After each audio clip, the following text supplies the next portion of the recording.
It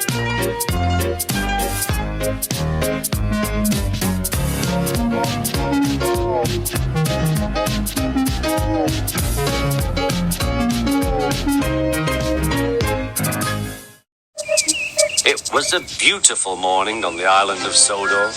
Thomas the Tank Engine's blue paint sparkled in the sunshine as he puffed happily along his branch line with Annie and Clarabelle. He was feeling very pleased with himself.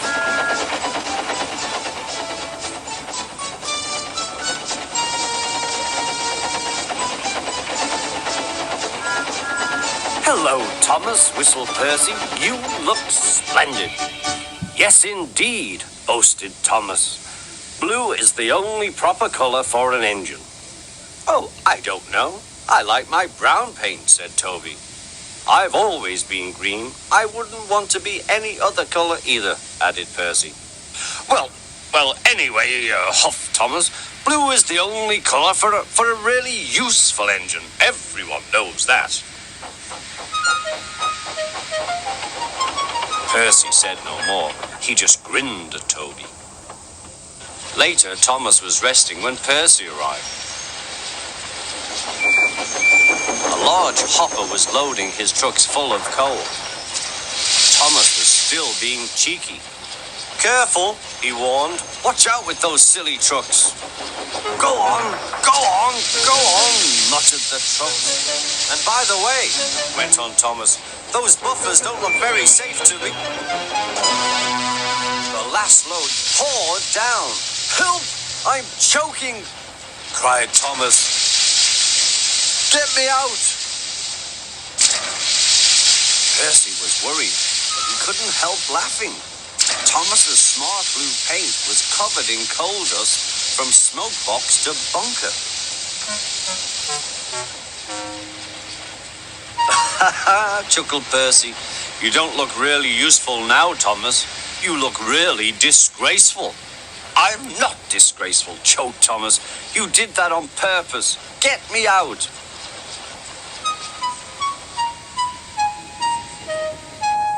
It took so long to clean Thomas that he wasn't in time for his next train. Toby had to take Annie and Clarabelle. "Poor Thomas," whispered Annie to Clarabelle. They were most upset.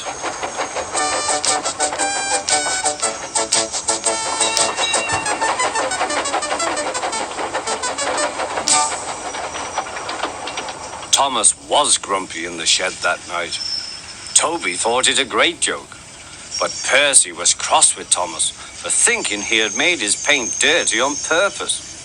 Fancy a really useful blue engine like Thomas becoming a disgrace to the Fat Controller's Railway. Next day, Thomas was feeling more cheerful as he watched Percy bring his trucks from the junction. The trucks were heavy and Percy was tired.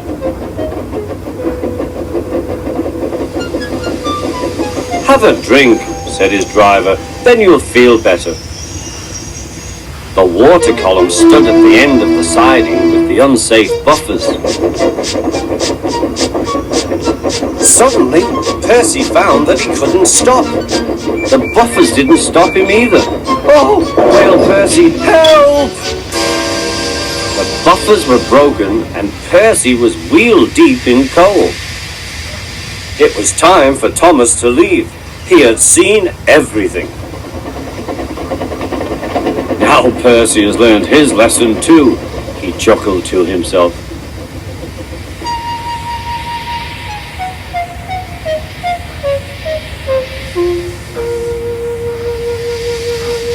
That night, the two engines made up their quarrel. "I didn't cause your accident on purpose, Thomas," whispered Percy. "You do know that, don't you?" "Of course," replied Thomas, "and I'm sorry I was cheeky. Your green paint looks splendid again, too. In future, we'll both be more careful of coal."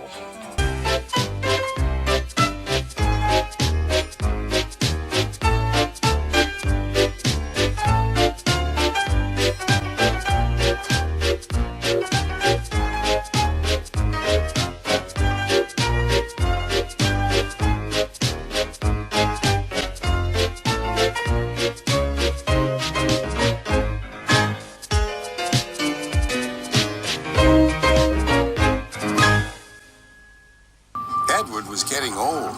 His bearings were worn and he clanked as he puffed along. He was taking empty cattle cars to a market town. The sun shone, birds sang. But Edward was heading for trouble. Come on, he puffed. Oh, oh, screamed the cars. Edward puffed and clanked. The cars rattled and screamed. Some cows were grazing nearby. They were not used to trains. The noise and smoke disturbed them. As Edward clanked by, they broke through the fence and ran across the line. A coupling was broken and some cars were left behind. Edward felt a jerk, but didn't take much notice. He was used to cattle cars. Bother those cars, he thought. Why can't they come quietly?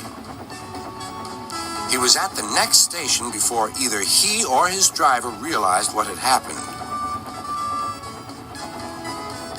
When Gordon and Henry heard about the accident, they laughed and boasted. See, allowing cows to break your train. They wouldn't dare do that to us. We'd show them. Old Toby was cross. You couldn't help it, Edward. They've never met cows. I have, and I know the trouble they are.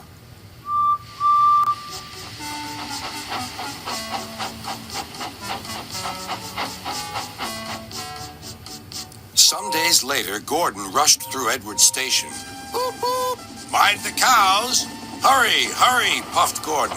Don't make such a fuss. Don't make such a fuss, grumbled his coaches. A long stretch of line lay ahead. In the distance was a bridge. It seemed to Gordon that there was something on the bridge. His driver thought so too. Whoa, Gordon, he said and shut off steam. Whew, said Gordon. It's only a cow. Shoo! Shoo! He moved slowly onto the bridge, but the cow wouldn't shoo. She had lost her calf and felt lonely. Bleh, she said sadly. Everyone tried to send her away, but she wouldn't go.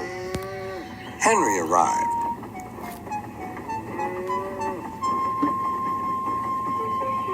What's this? A cow? I'll soon settle her. Be off! Be off! Bleh. Henry backed away nervously. I don't want to hurt her.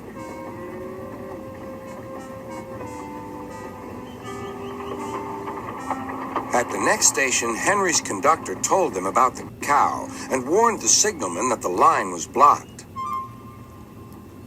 That must be Bluebell, said the porter. Her calf is here, looking for her mother. Percy will take her along.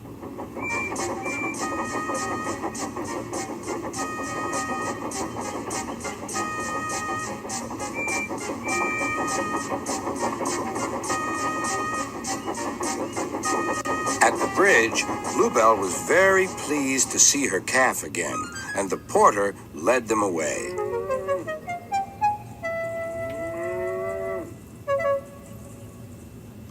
Not a word. Keep it secret, whispered Gordon and Henry to each other. They felt rather silly, but the story soon spread.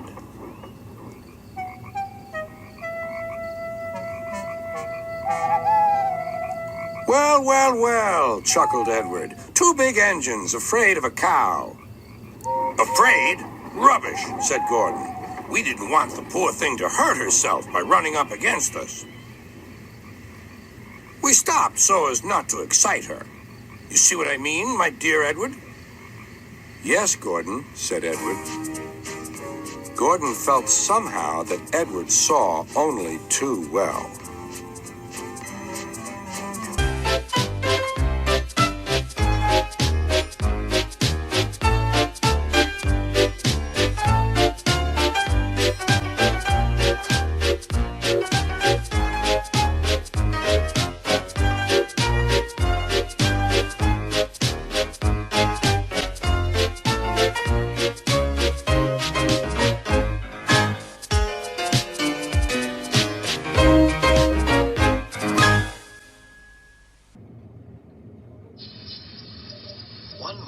Edward was waiting to pick up passengers from Thomas's train.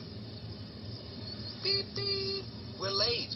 Where is Thomas? He doesn't usually make us wait. Oh, dear, what can the matter be? Sang the fireman. Johnny's so long, and never you mind about Johnny, laughed the driver. Just you climb on the cab and look for Thomas. Can you see him? No, replied the fireman. There's Bertie Buss in a tearing hurry. No need to bother with him, though. Likely he's on a coach tour or something. He clambered down.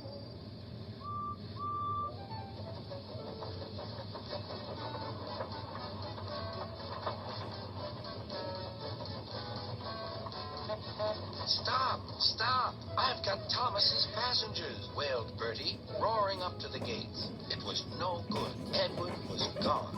Bother, said Bertie. Bother Thomas's fireman not coming to work today. Why did I promise to help the passengers catch the train?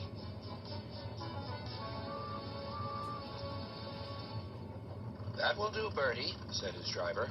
A promise is a promise, and we must keep it.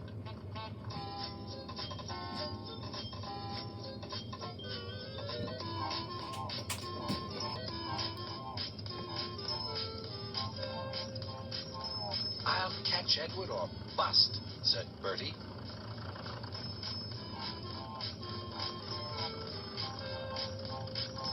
Oh, my gears and axles, he groaned, toiling up the hill. I'll never be the same bus again.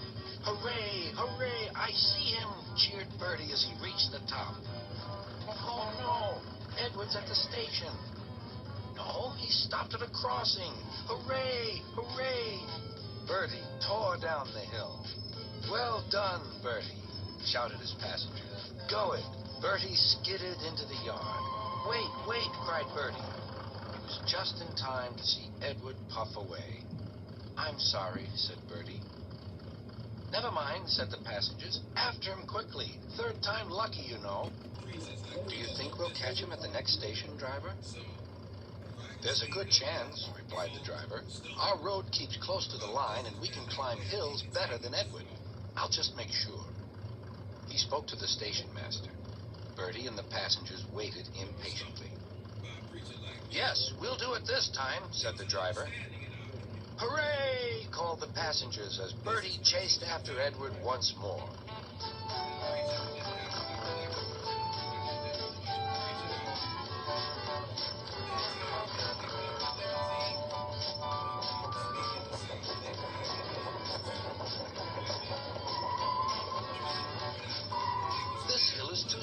This hill is too steep, grumbled the coaches as Edward snorted in front.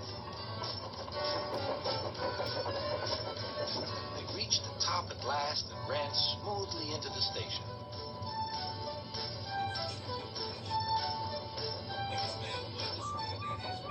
Beep, whistled Edward. Get in quickly, please. The conductor blew the whistle, and Edward's driver looked back, but the flag didn't wave. Then he heard Bertie.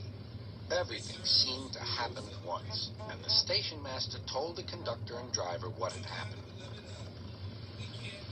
I'm sorry about the chase, Bertie, said Edward. My fault, replied Bertie.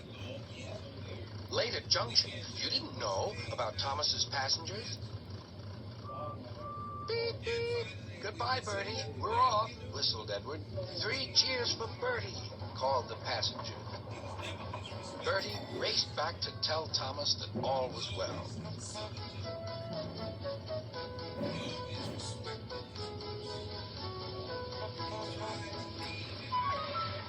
Thank you, Bertie, for keeping your promise, said Thomas. You're a very good friend indeed.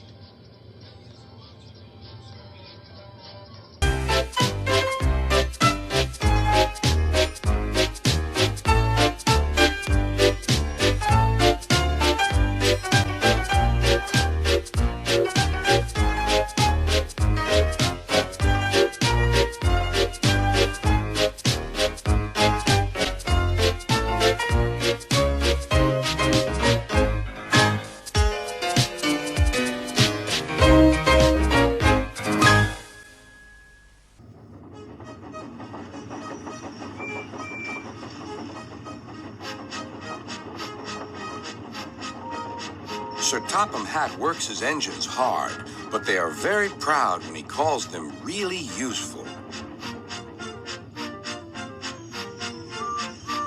I'm going to the scrapyard today, Edward called to Thomas. What, already? You're not that old, replied Thomas cheekily. Thomas was only teasing.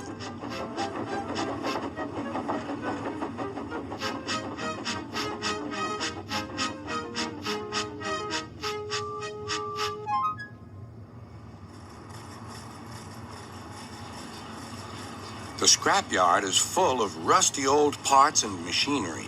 They're broken into pieces, loaded into cars, and Edward pulls them to the steelworks where they are melted down and used again.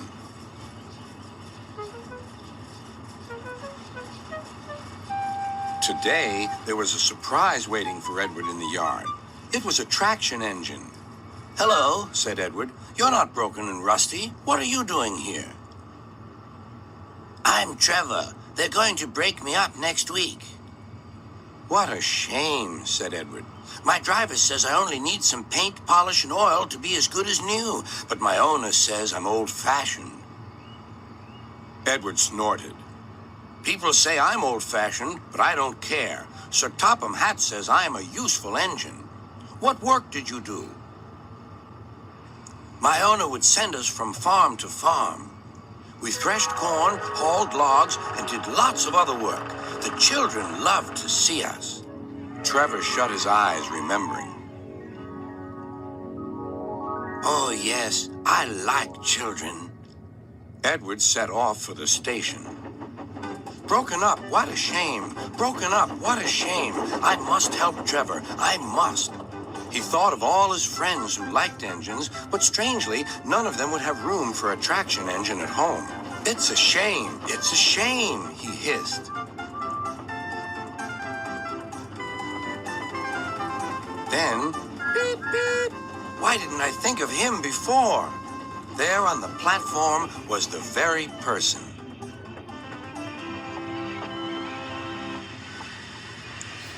Hello, Edward. You look upset. What's the matter, Charlie? He asked the driver. There's a traction engine in the scrapyard, Vicar. He'll be broken up next week.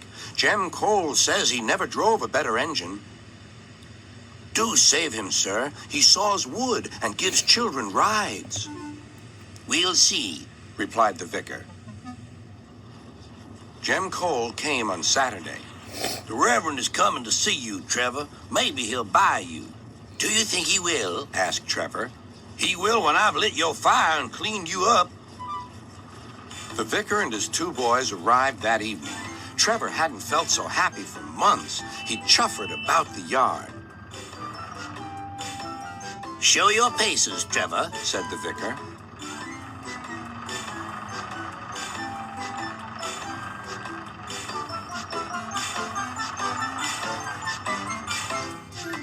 Later, he came out of the office smiling. I've got him cheap, Jem, cheap. Do you hear that, Trevor? Cried Jem. The Reverend saved you, and you'll live at the vicarage now. Beep, beep, whistled Trevor. Now Trevor's home is in the vicarage orchard, and he sees Edward every day.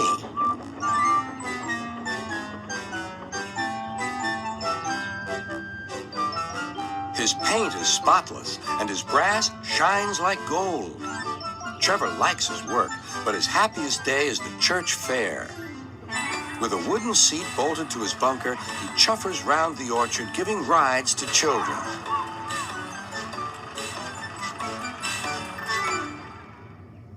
Long afterward, you'll see him shut his eyes, remembering.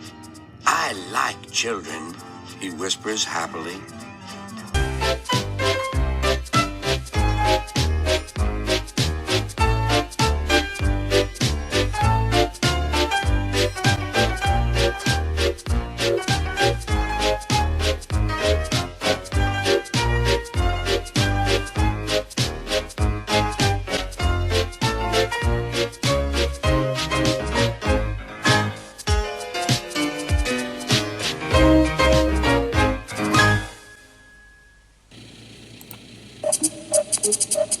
One day, James had to wait at the station till Edward and his train came in.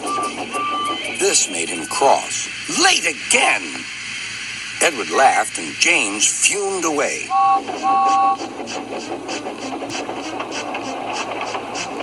After James had finished his work, he went back to the yard and puffed onto the turntable.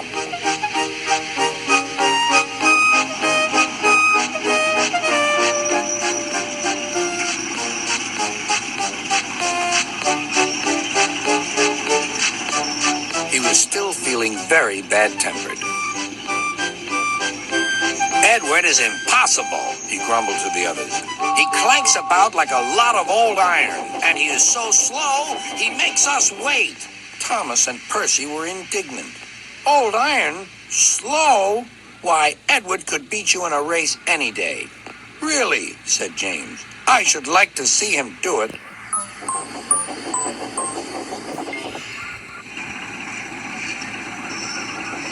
Next morning, James's driver was suddenly taken ill.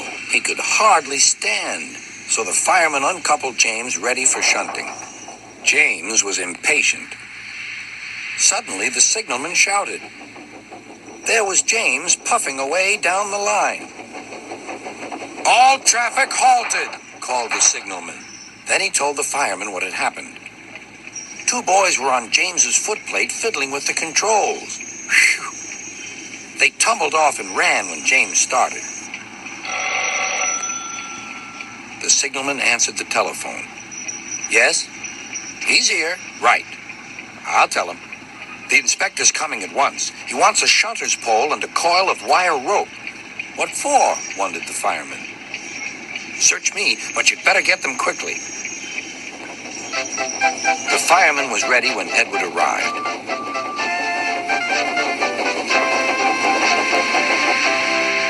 The inspector saw the pole and the rope. Good man, jump in. We'll catch him, puffed Edward.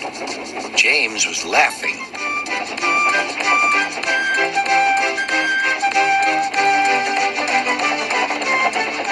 What a lark, he chuckled to himself. Suddenly, he was going faster and faster. He realized that he had no driver. What shall I do? I can't stop. Help! Help! We're coming, called Edward.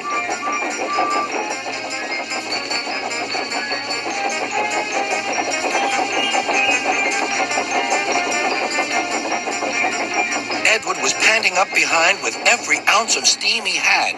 At last, he caught up with James.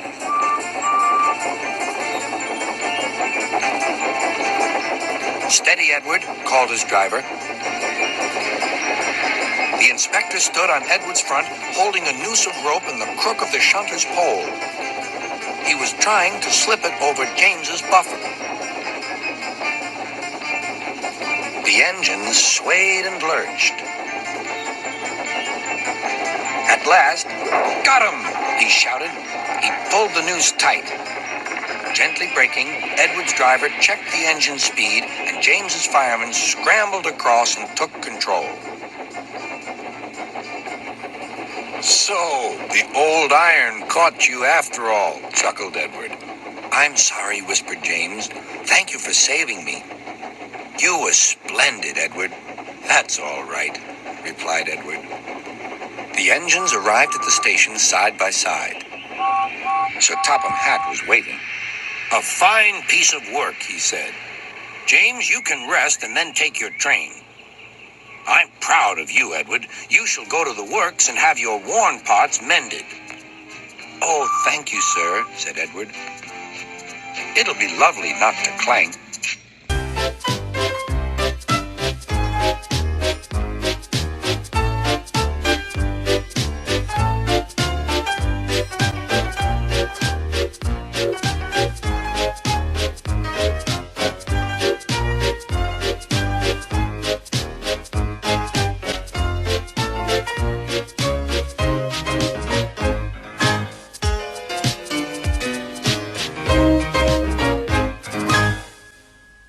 Trevor, the traction engine, enjoyed living in the vicarage orchard. Edward came to see him every day, but sometimes Trevor didn't have enough work to do. "I do like to keep busy all the time," he sighed one day. "And I do like company, especially children's company." "Cheer up," smiled Edward. "The Fat Controller has work for you at his new harbor. I'm to take you to meet Thomas today." "Ah!" exclaimed Trevor happily. "A harbor! The seaside! Children! That will be lovely!"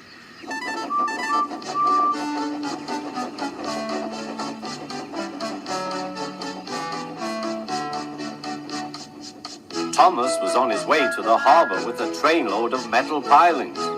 They were needed to make the harbor wall firm and safe. "Hello, Thomas," said Edward. "This is Trevor, a friend of mine. He's a traction engine."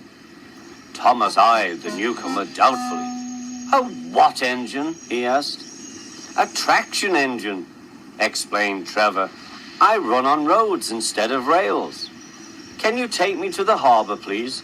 The Fat Controller has a job for me." "Yes, of course," replied Thomas, but he was still puzzled. Workmen coupled Trevor's truck to Thomas's train, and soon they were ready to start their journey.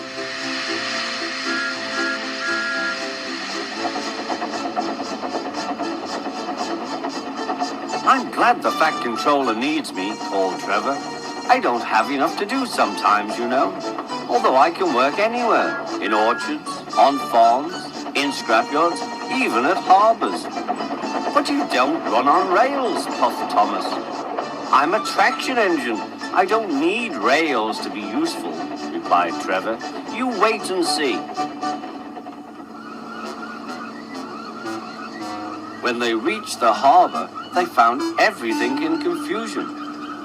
Trucks had been derailed, blocking the line, and stone slabs lay everywhere.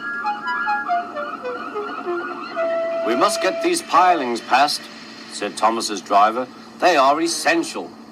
Trevor, we need you to drag them round this mess." "Just the sort of job I like," replied Trevor. "Now you'll see, Thomas. I'll soon show you what traction engines can do." Trevor was as good as his word. He dragged the pilings clear with chains and towed them into position. "Who needs rails?" he muttered cheerfully to himself.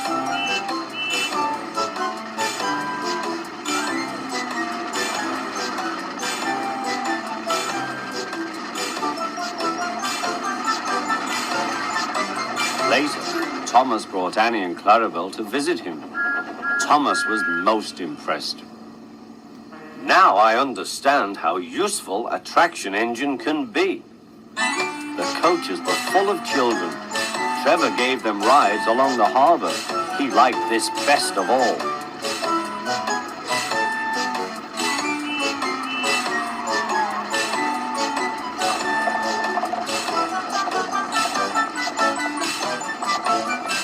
"He's very kind," said Annie. "He reminds me of Thomas," added Clarabelle. Everyone was sorry when it was time for Trevor to go. Thomas pulled him to the junction. A small tear came into Trevor's eye. Thomas pretended not to see. He whistled gaily to make Trevor happy. "I'll come and see you if I can," he promised. "The vicar will look after you, and there's plenty of work for you now at the orchard. But we may need you again at the harbor someday." "That would be wonderful," said Trevor. That evening, Trevor stood remembering his new friend Thomas, the harbor, and most of all, the children. Then he went happily to sleep in the shed at the bottom of the orchard.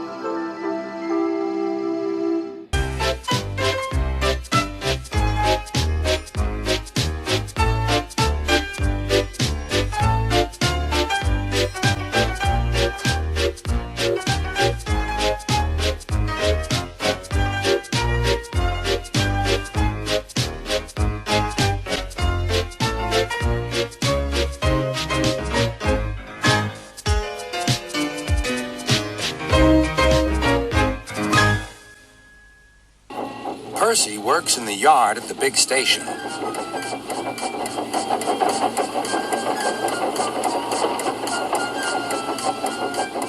He loves playing jokes, but they can get him into trouble. One morning, he was very cheeky indeed. Beep, beep! Hurry up, Gordon. The train's ready. Gordon thought he was late. Ha ha ha ha! Laughed Percy and showed him a train of dirty coal cars. Gordon thought how to get back at Percy for teasing him. Next, it was James's turn. Stay in the shed today, James. Sir Topham Hatt will come and see you. Ah, thought James. Sir Topham Hatt knows I'm a fine engine. He wants me to pull a special train. James's driver and fireman could not make him move. The other engines grumbled dreadfully. They had to do James's work as well as their own.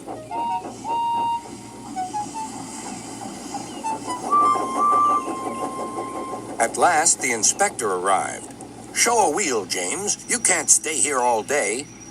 Sir Topham Hatt told me to stay here. He sent a message this morning. He did not. How could he? He's away for a week. Oh, said James. Oh, where's Percy? Percy had wisely disappeared. When Sir Topham Hatt came back, he was cross with James and Percy for causing so much trouble.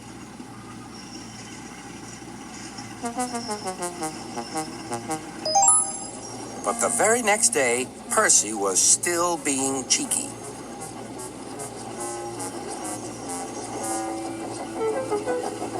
I say, you engines, I'm to take some freight cars to Thomas's Junction. Sir Topham Hatt chose me especially. He must know I'm a really useful engine. More likely he wants you out of the way, grunted James. Gordon looked across to James. They were going to play a trick on Percy. James and I were just speaking about signals at the junction. We can't be too careful about signals, but then I needn't say that to a really useful engine like you, Percy. Percy felt flattered. We had spoken of backing signals, put in James. They need extra special care, you know. Would you like me to explain? No, thank you, James, said Percy. I know all about signals. Percy was a little worried. I wonder what backing signals are, he thought. Never mind, I'll manage. He puffed crossly to his freight cars and felt better.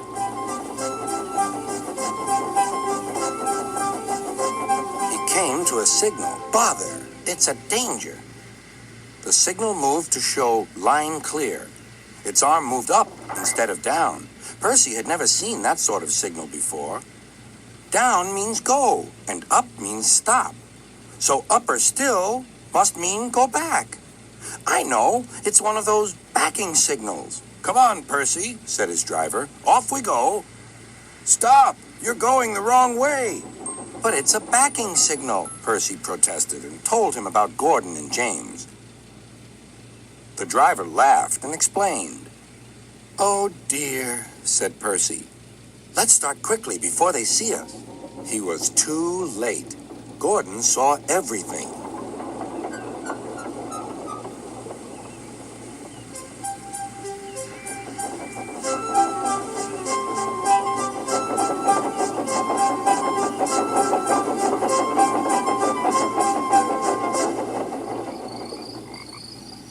That night, the big engines talked about signals.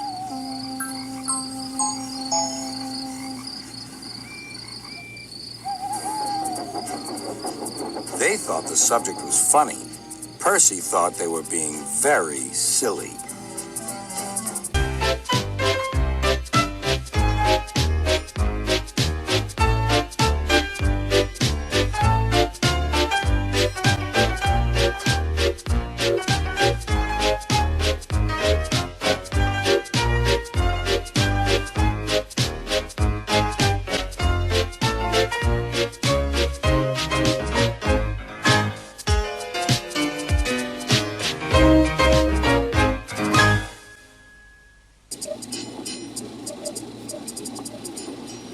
Do you know what?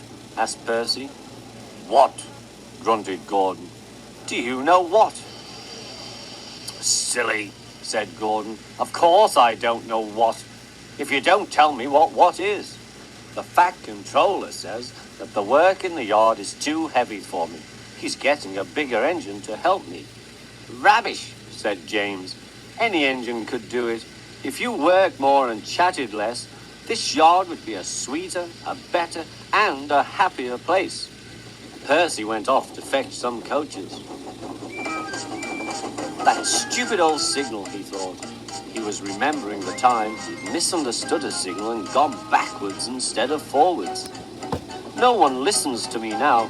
They think I'm a silly little engine and order me about. I'll show them, but he didn't know how. By the end of the afternoon, he felt tired and unhappy. He brought some coaches to the station. Hello, Percy, said the Fat Controller. You look tired. Yes, sir, I am, sir. I don't know if I'm standing on my dome or my wheels. You look the right way up to me, laughed the Fat Controller. Cheer up. The new engine is bigger than you and can probably do the work alone. Would you like to help build my new harbor? Thomas and Toby will help. Oh, yes, sir. Thank you, sir. The new engine arrived. What's your name? Asked the Fat Controller. Montague, sir, but I'm usually called Duck. They say I waddle. I don't really, sir, but I like Duck better than Montague. Good. Duck it shall be. Here, Percy, show Duck round. The two engines went off together. Soon they were very busy. James, Gordon, and Henry watched Duck quietly doing his work. He seems a simple sort of engine. We'll have some fun and order him about.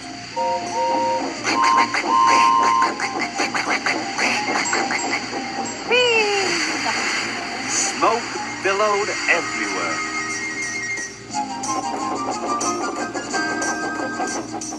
Percy was cross. Duck took no notice. They'll get tired of it soon. They tell you to do things, Percy. Yes, they do, answered Percy. Right, said the Duck. We'll soon stop that nonsense. He whispered something. We'll do it later. The Fat Controller was looking forward to hot buttered toast for tea at home. Suddenly he heard an extraordinary noise. Whee!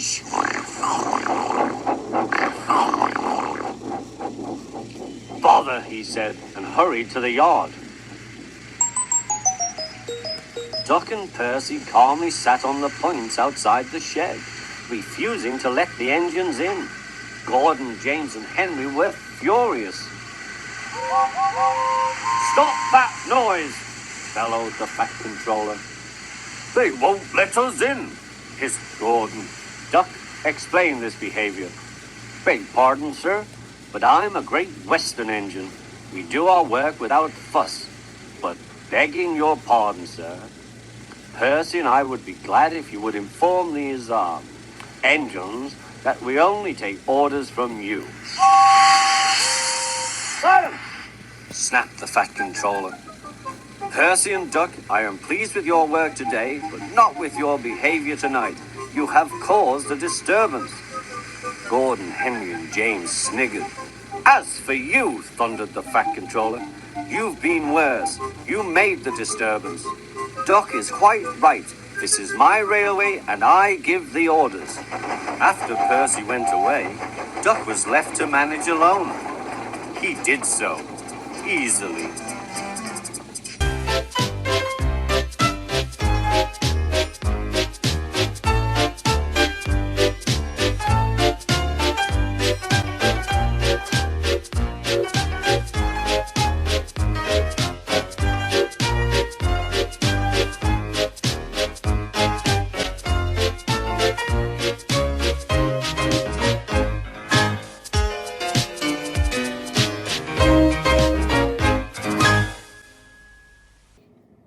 Percy worked hard at the new harbour.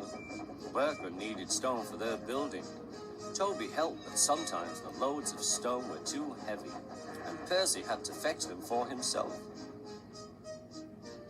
Sometimes he'd see Thomas. "Well done, Percy. The Fat Controller is very pleased with us." An airfield was close by. Percy heard the airplane zooming overhead all day. The noisiest of all was a helicopter.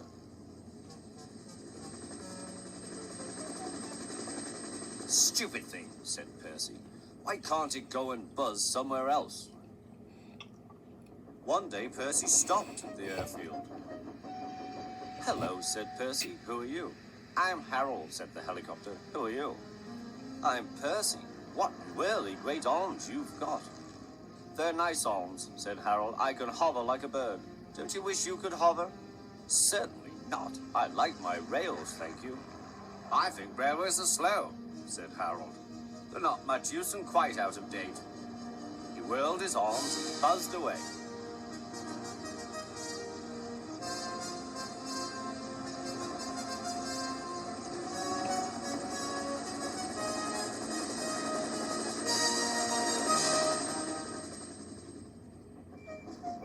Percy found Toby at the quarry. "I say, Toby, that Harold, that stuck-up whirlybird thing, says I'm slow and out of date. Just let him wait. I'll show him." He collected his trucks and started off, still fuming.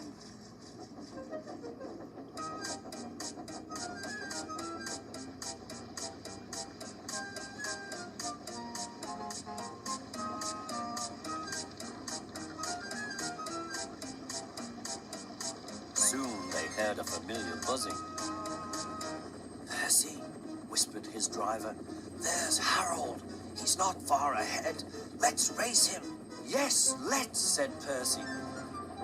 Percy pounded along. The truck screamed and swayed.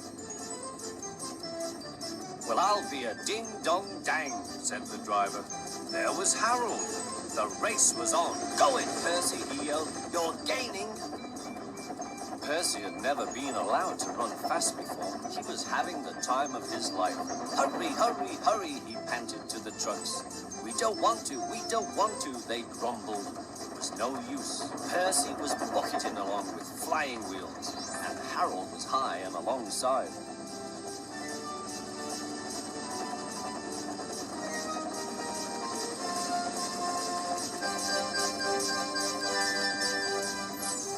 Fireman shoveled for dear life. "Well done, Percy," shouted the driver. "We're gaining. We're going ahead. Oh, good boy, good boy."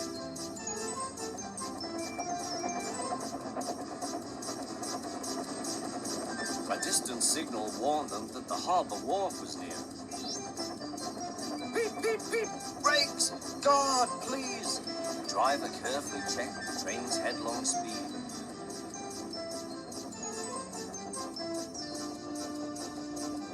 They rolled under the main line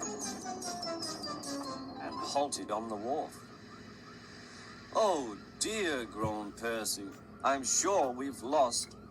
The fireman scrambled to the cab roof. We've won, he shouted. "Harold's still hovering. He's looking for a place to land." "Listen, boys," the fireman called. "Here's a song for Percy." Said Harold, "Helicopter to our Percy, you are slow. Your railway is out of date and not much use, you know. But Percy with his stone trucks did the trip in record time, and we beat the helicopter on our old branch line." Percy loved it. "Oh, thank you," he said. He liked the last line best of all, and was a very happy engine.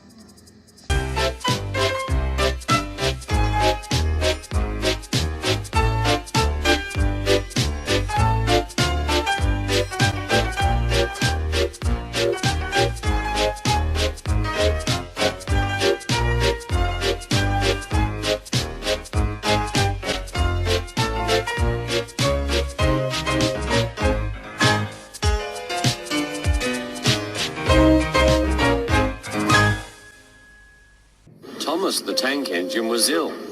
Workmen had tried to make him better, but it was no use. Edward must take you to the works, said Sir Topham Hatt. Thomas felt very miserable. Then Sir Topham Hatt spoke to Duck. I want you to help Percy and Toby while Thomas is away. Duck was delighted. He already knew Percy and soon made friends with Toby and Bertie. Terence the tractor gave him a big welcome too. Take care of Thomas's coaches, he advised. He's sure to miss them while he's away. Duck was very gentle with the coaches. Annie and Clarabel were impressed. Such nice manners, they told each other. It really is a pleasure to go out with him.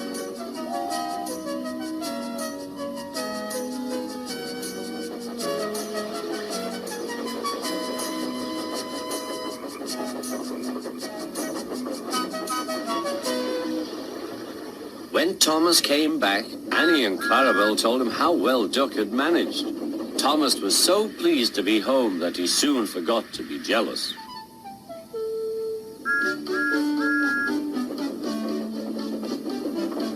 The works had left Thomas's handbrake very stiff.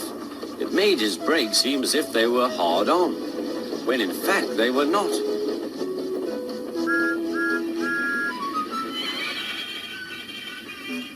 As a result, he and his coaches often overran the platform. Thomas found this most embarrassing. Gradually, his driver and fireman learned to be extra careful. But one day, Thomas's fireman was ill, and a relief man took his place.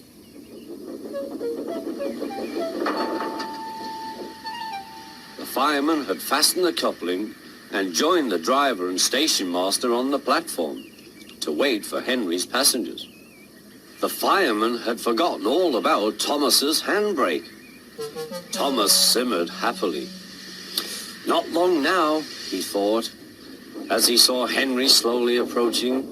But Thomas's brakes were not hard on, and suddenly he felt his wheels begin to move. He tried to stop, but he couldn't without his driver and fireman. He tried to whistle a warning, but he couldn't do that either. The conductor, driver, fireman, and passengers were all stranded on the platform. "Stop! Stop!" shrieked Annie and Clarabel. But Thomas, with plenty of steam, kept on going. The alarm went out down the line. "Stop the runaway!" There, ready for action, was Harold the helicopter. The inspector had made a plan, and together they took off into the sky.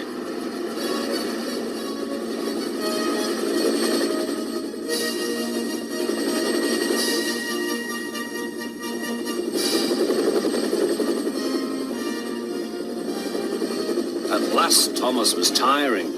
"I need to stop. I need to stop," he panted wearily. As they neared the next station, Thomas saw Harold land.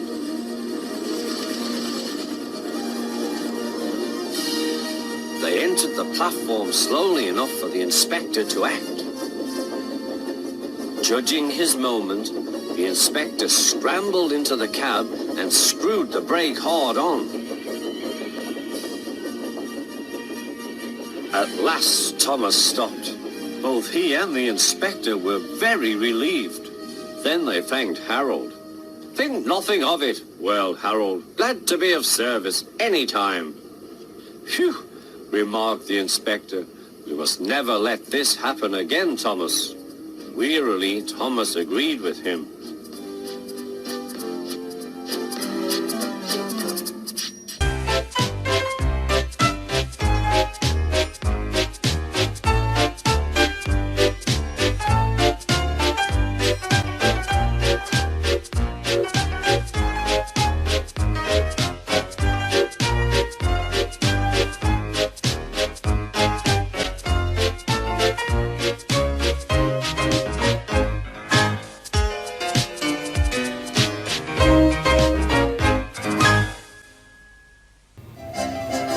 One day, Henry wanted to rest, but Percy was talking to some engines.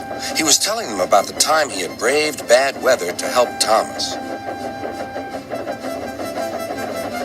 It was raining hard. Water swirled under my boiler. I couldn't see where I was going, but I struggled on.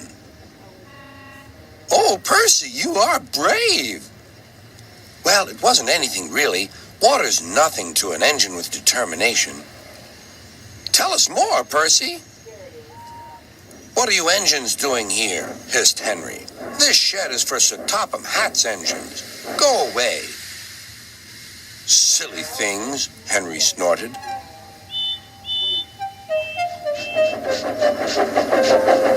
They're not silly. Percy had been enjoying himself. They are silly, and so are you.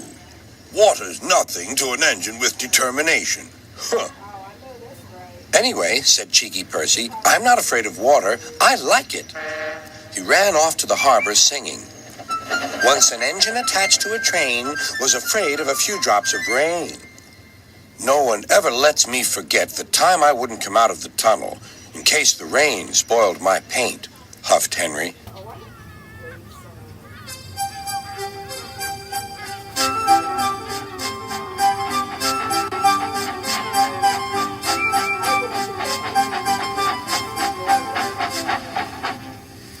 Thomas was looking at the board on the key. Danger. We mustn't go past it, he said. That's orders. Why? Danger means falling down something, said Thomas. I went past danger once and fell down a mine. I can't see a mine, said Percy. He didn't know that the foundations of the quay had sunk. The rails now sloped downward to the sea. Stupid board, said Percy. He made a plan. One day, he whispered to the cars, will you give me a bump when we get to the quay? The cars had never been asked to bump an engine before. They giggled and chattered about it. Driver doesn't know my plan, chuckled Percy. On, laughed the cars. Percy thought they were helping. I'll pretend to stop at the station, but the cars will push me past the board. Then I'll make them stop. I can do that whenever I like. Every wise engine knows you cannot trust freight cars. Go on, they yelled and bumped Percy's driver and fireman off the footplate. Ow, said Percy, sliding past the board. Percy was frantic. That's enough!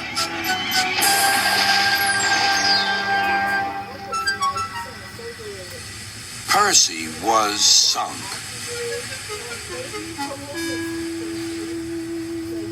You are a very disobedient engine.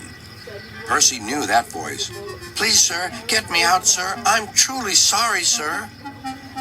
No, Percy, we cannot do that till high tide.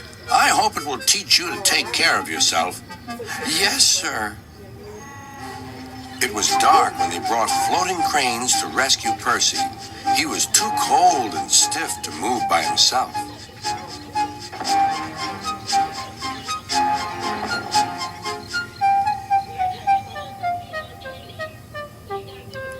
Next day, he was sent to the works on Henry's freight train.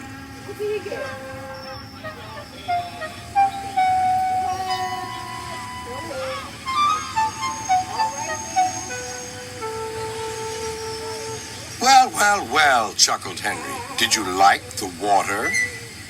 No. I am surprised. You need more determination, Percy. Water's nothing to an engine with determination, you know. Perhaps you will like it better next time. Percy is quite determined that there won't be a next time.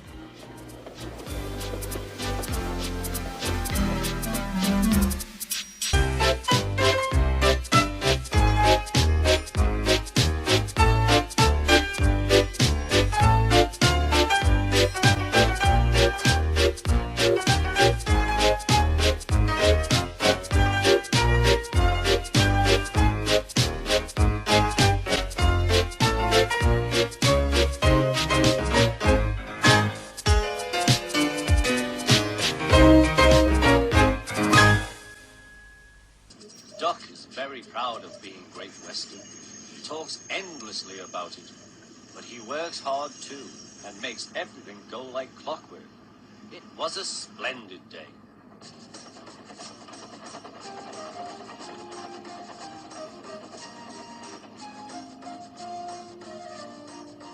The cars and coaches behaved well. The passengers even stopped grumbling. But the engines didn't like having to bustle about. There are two ways of doing things, Duck told them. The Great Western Way or the wrong way. I'm Great Western and don't we know it? The engines were glad when a visitor came.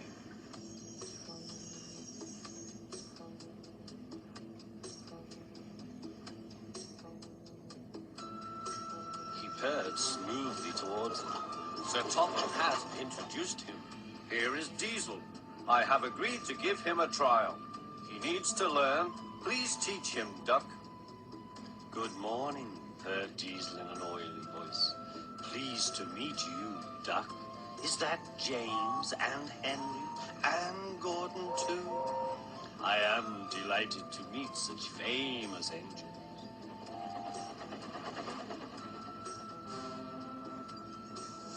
The silly engines were flattered. He has very good manners, they murmured. We are pleased to have him in our yard.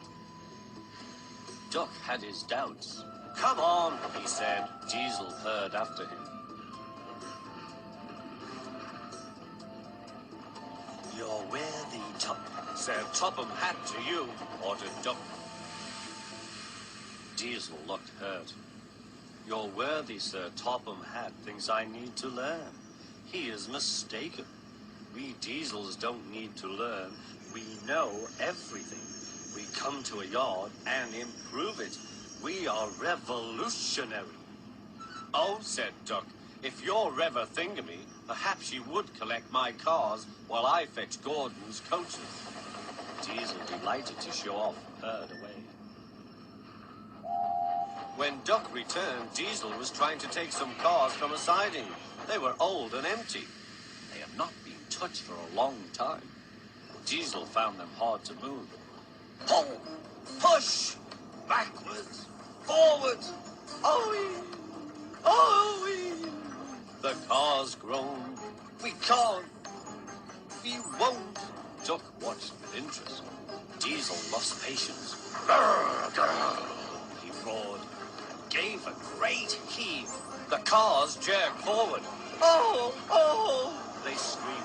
We can't, we won't.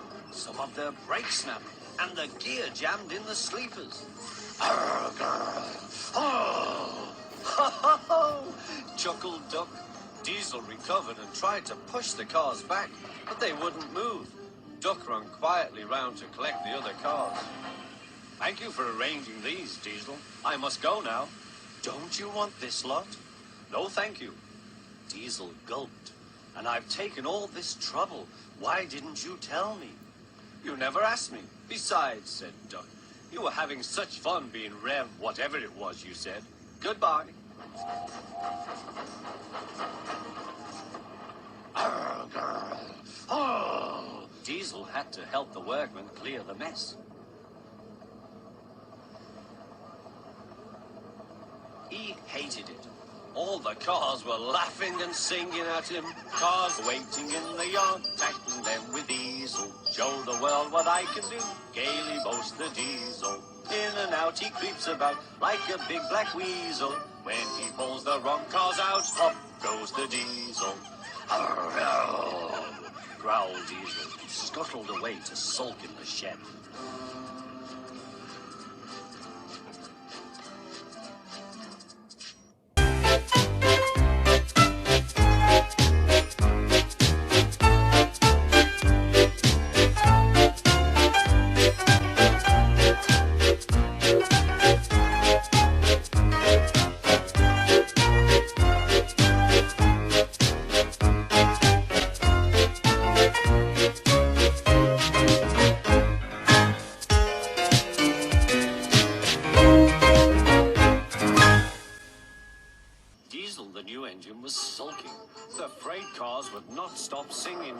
at him.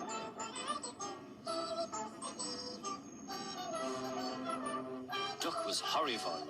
"Shut up!" he ordered and bumped them hard. "I'm sorry our cars were rude to you, Diesel." Diesel was still furious. "It's all your fault. You made them laugh at me." "Nonsense," said Henry. "Duck would never do that. We engines have our differences, but we never talk about them to the cars. That would be disgraceful," said Gordon. "Disgusting," put in James. "Despicable," finished Henry. Diesel hated Duck. He wanted him to be sent away, so he made a plan. He was going to tell lies about Duck. Next day, he spoke to the cars.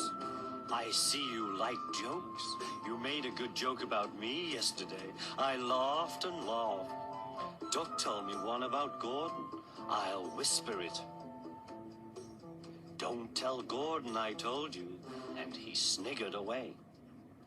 "Ho, ho, ho," guffawed the cars. "Gordon will be cross with Duck when he knows. Let's tell him and get back at Duck for bumping us." They laughed rudely at the engines as they went by.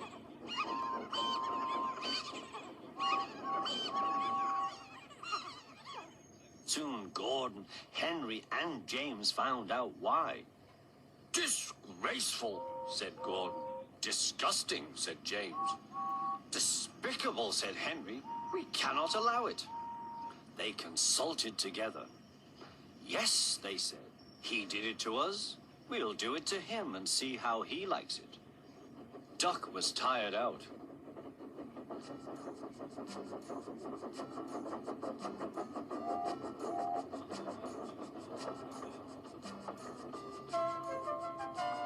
The cars had been cheeky and troublesome.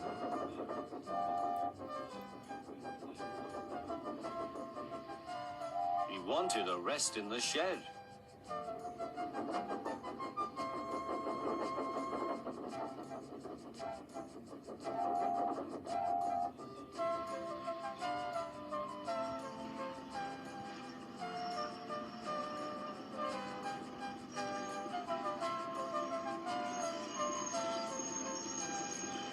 The three engines barred his way.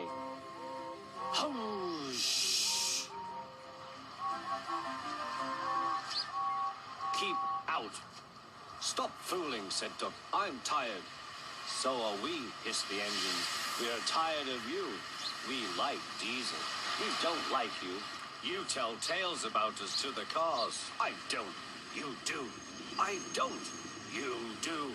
Sir Topham Hatt came to stop the noise. "Duck called me a galloping sausage," spluttered Gordon. "Rusty red scrap iron," hissed James. "I'm old Square Wheels," fumed Henry. "Well, Duck?" Duck considered. "I only wish, sir," he said gravely, "that I'd thought of those names myself. If the dome fits..."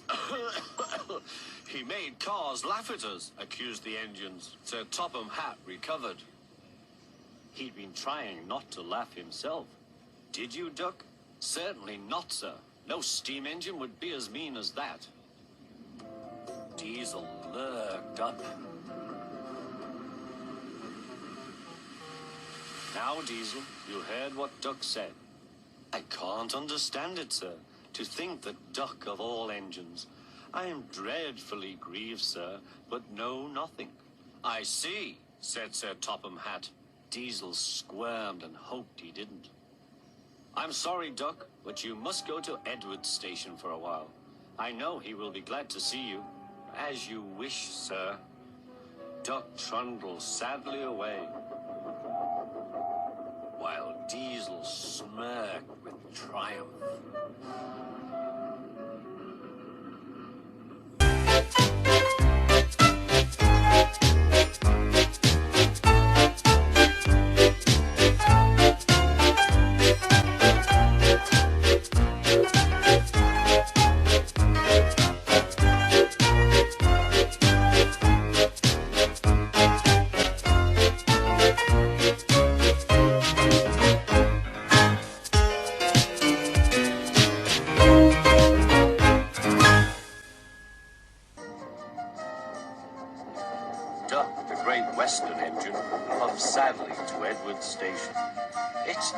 sir, he complained. Diesel has been telling lies about me and made Sir Topham Hatt and all the engines think I'm horrid. Edward smiled. I know you aren't, and so does Sir Topham Hatt. You wait and see. Why don't you help me with these cars? Duck felt happier with Edward and set to work at once.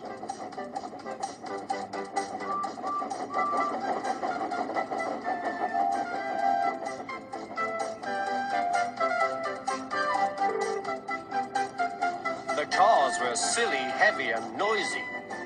The two engines had to work hard, pushing and pulling all afternoon. At last they reached the top of the hill. Goodbye, whistled Duck, and rolled gently over the crossing to the other line. Duck loved coasting down the hill, running easily with the wind whistling past. Suddenly, it was the conductor's warning whistle. Hurrah, hurrah, hurrah, laughed the cars. We've broken away, we've broken away. Chase him, bump him, throw him off the rails, they yelled. Hurry, Duck, hurry, said the driver. They raced through Edward Station, but the cars were catching up. As fast as we can, then they'll catch us gradually. The driver was gaining control. Another clear mile and we'll do it. Oh, glory, look at that. James was just pulling out on their line from the station ahead. Any minute there could be a crash. It's up to you now, Duck, cried the driver. Duck put every ounce of weight and steam against the cars. It's too late, Duck groaned and shut his eyes. He veered into a siding where a barber had set up shop. He was shaving a customer.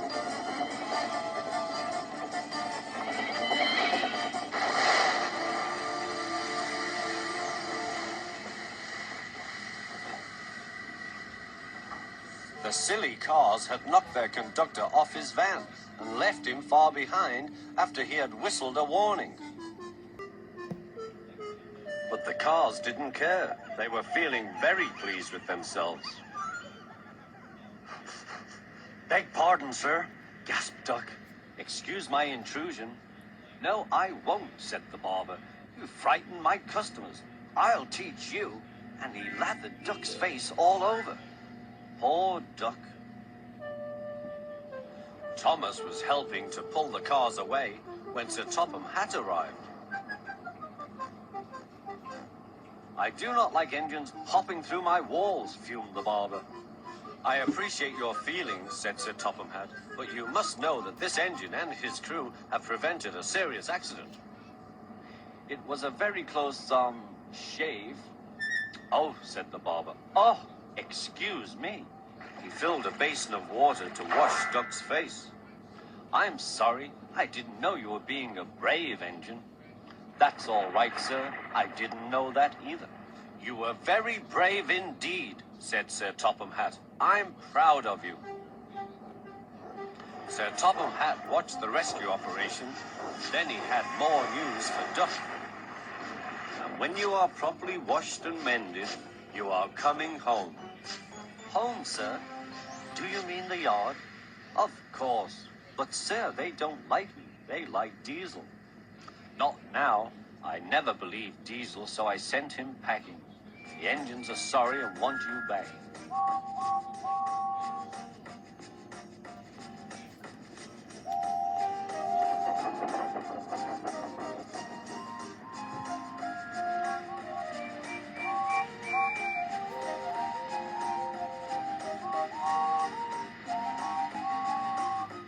A few days later, when he came home, there was a really rousing welcome for Duck, the Great Western Engine.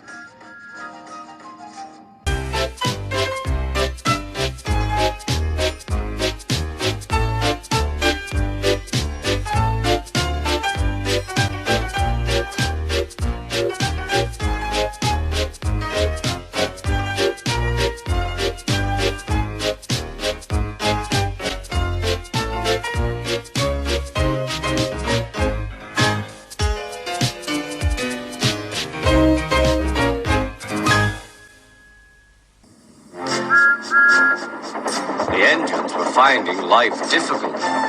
Workmen were mending the viaduct on the main line. The arches needed strengthening. Sir Topham Hatt did not want to close the railway while the work was done, and so repairs took a long time.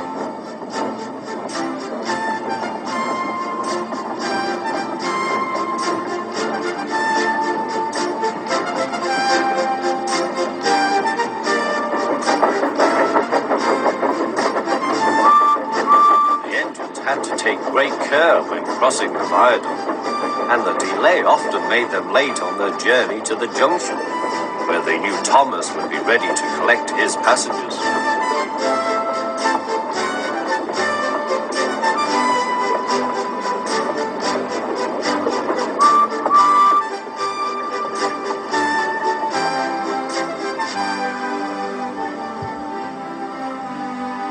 Thomas grew crosser and crosser. "Time's time," he grumbled. "Why should I keep my passengers waiting while Henry and James dawdle about all day on viaducts?" "Don't blame me," snorted Henry.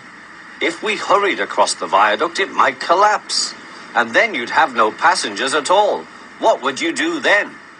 "Run my train on time, for one thing," retorted Thomas. He hurried away before Henry could answer. Bertie was impatient too. He was timed to arrive just after Thomas. His passengers found that instead of going straight from the bus to their train, they were kept waiting till Thomas arrived. Soon Bertie grew cross with Thomas. "Late again," he remarked, as Thomas panted wearily in.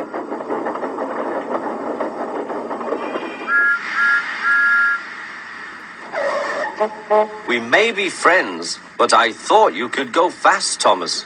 It's time we had another race. I reckon I could beat you now." Thomas let off steam loudly. "Rubbish," he hissed fiercely. "It's those mainline engines. They dither about on the viaduct and then blame Sir Topham Hatt's workmen. It's just an excuse for laziness, if you ask me."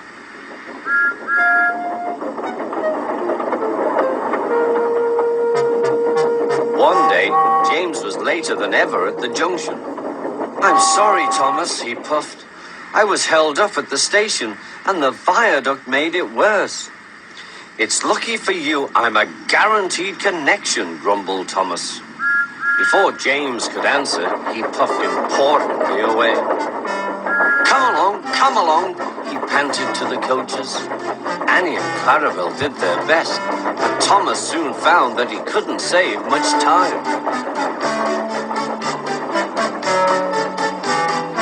Suddenly, Thomas saw Bertie ahead. His radiator was steaming. "What's the matter?" asked Thomas. "You should be at the station by now. You're late." "I feel dreadful," moaned Bertie. "All upset inside, and driver says he can't make me better." "Thank goodness you're late too. Can you take my passengers, please? They'll never get home otherwise." "Of course," agreed Thomas. He now felt sorry for Bertie and promised to get help at the next station. Thomas set off again. Already he felt much more cheerful, and Bertie's passengers, travelling in Annie and Clarabelle, all reached home safely.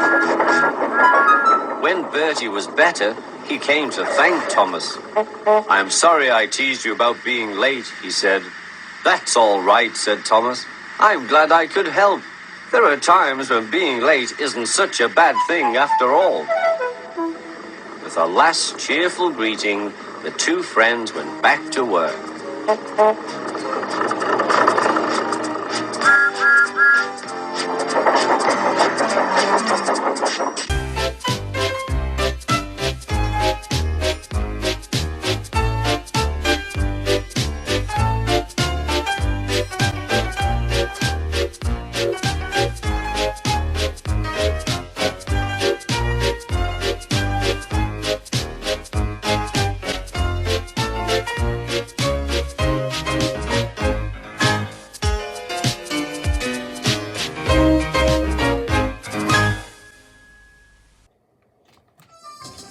Donald and Douglas are twins and had arrived from Scotland to help Sir Topham Hatt, but only one engine had been expected.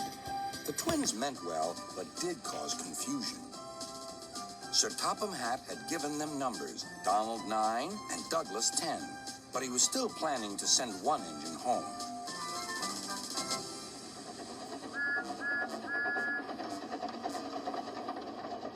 There was a brake van in the yard that had taken a dislike to Douglas. Things always went wrong when he had to take it out. His trains were late, and he was blamed. Douglas began to worry. Donald, his twin, was angry. "You're a muckle nuisance," said Donald. "It's to leave you behind I be wanting."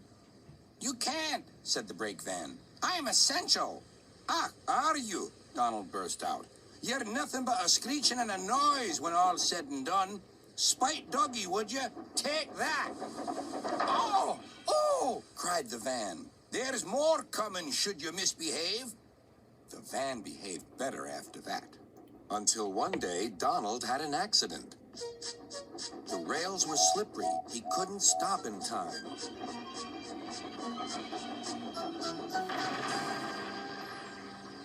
Donald wasn't hurt, but Sir Topham Hatt was most annoyed. "I am disappointed, Donald. I didn't expect such clumsiness from you. I had decided to send Douglas back and keep you." "I'm sorry, sir," said Donald. "I should think so, too. You have upset my arrangements. Now, James will have to help with the goods work while you have your tender mended. James won't like that." Sir Topham Hatt was right. James grumbled dreadfully about extra work.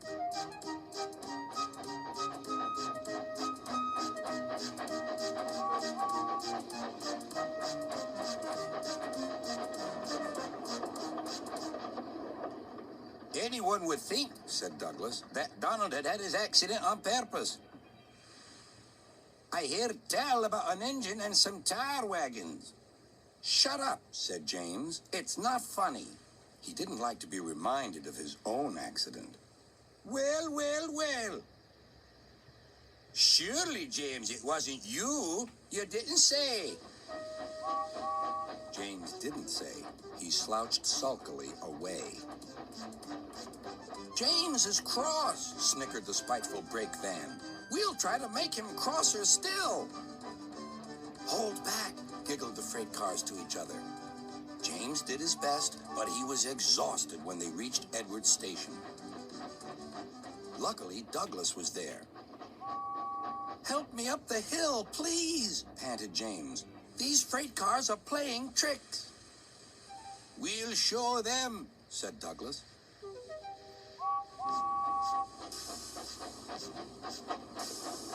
Slowly but surely, the snorting engines forced the freight cars up the hill. But James was losing steam. "I can't do it! I can't do it!" "Leave it to me!" shouted Douglas. The conductor was anxious. "Go steady! The van's breaking!" The van was in pieces. No one had been hurt, and soon Edward came to clear the mess. Sir Topham Hatt was on board. "I might have known it would be Douglas," he said. "Douglas was grand, sir," said Edward. "James had no steam left, but Douglas worked hard enough for 3. I heard him from my yard." "2 would have been enough," said Sir Topham Hatt.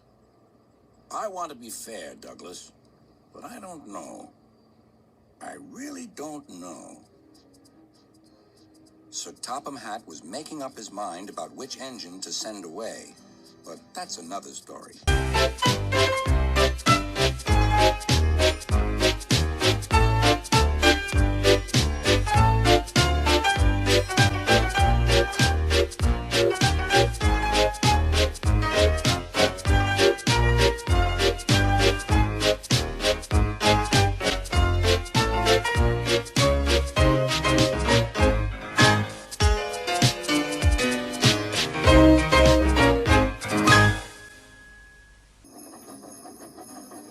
Snow came early to the island of Sodor. It was heavier than usual. Most engines hate snow. Donald and Douglas were used to it. Coupled back to back with a van between their tenders and a snowplow on their fronts, they set to work. They puffed backwards and forwards, patrolling the line.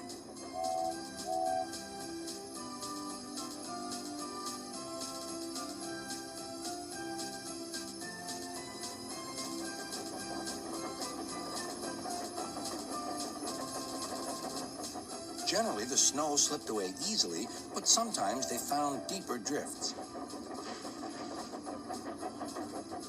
Presently, they came to a drift which was larger than most. They charged it and were just backing for another try when... Help! Help! Lost sakes, Donald! It's Henry! Don't worry yourself, Henry. Wait a while. We'll have you out. Henry was very grateful. He saw all was not well. The twins were looking glum. They told him Sir Topham Hatt was making a decision. He'll send us away for sure. It's a shame, said Percy. A lot of nonsense about a broken signal box, grumbled Gordon. That spiteful brake van, too, put in James. Good riddance, that's what I say. The twins were splendid in the snow, added Henry. It isn't fair. They all agreed that something must be done, but none knew what. Percy decided to talk to Edward about it. What you need, said Edward, is a deputation. He explained what that was. Percy ran back quickly. Edward says we need a depot station. Of course, said Gordon. The question is, what is a desperation? Asked Henry. It's when engines tell Sir Topham Hatt something's wrong, said Percy. Did you say tell Sir Topham Hatt? Asked Duck thoughtfully. There was a long silence.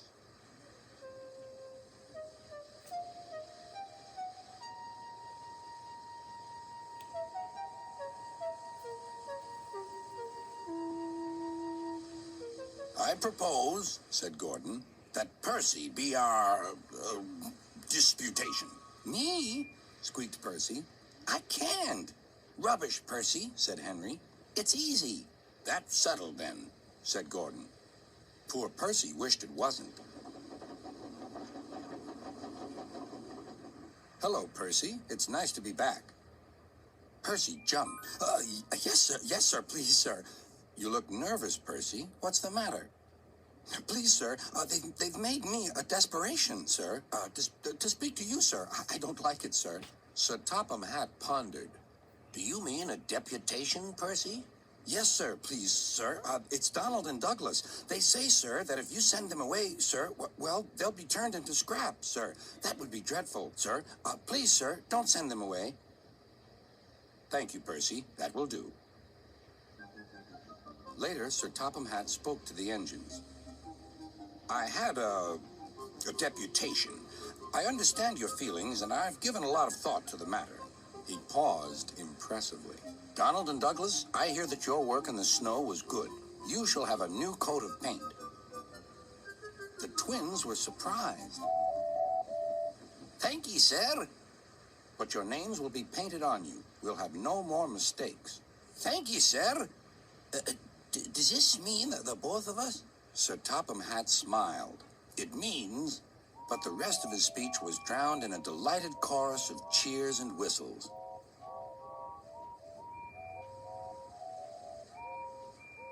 The twins were here to stay.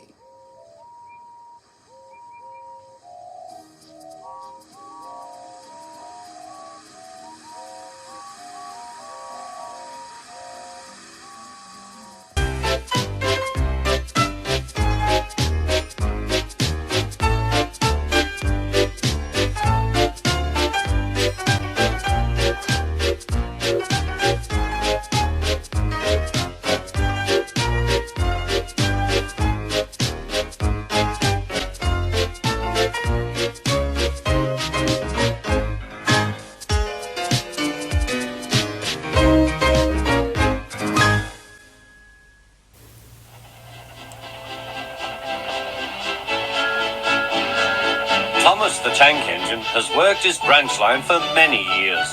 and knows it very well.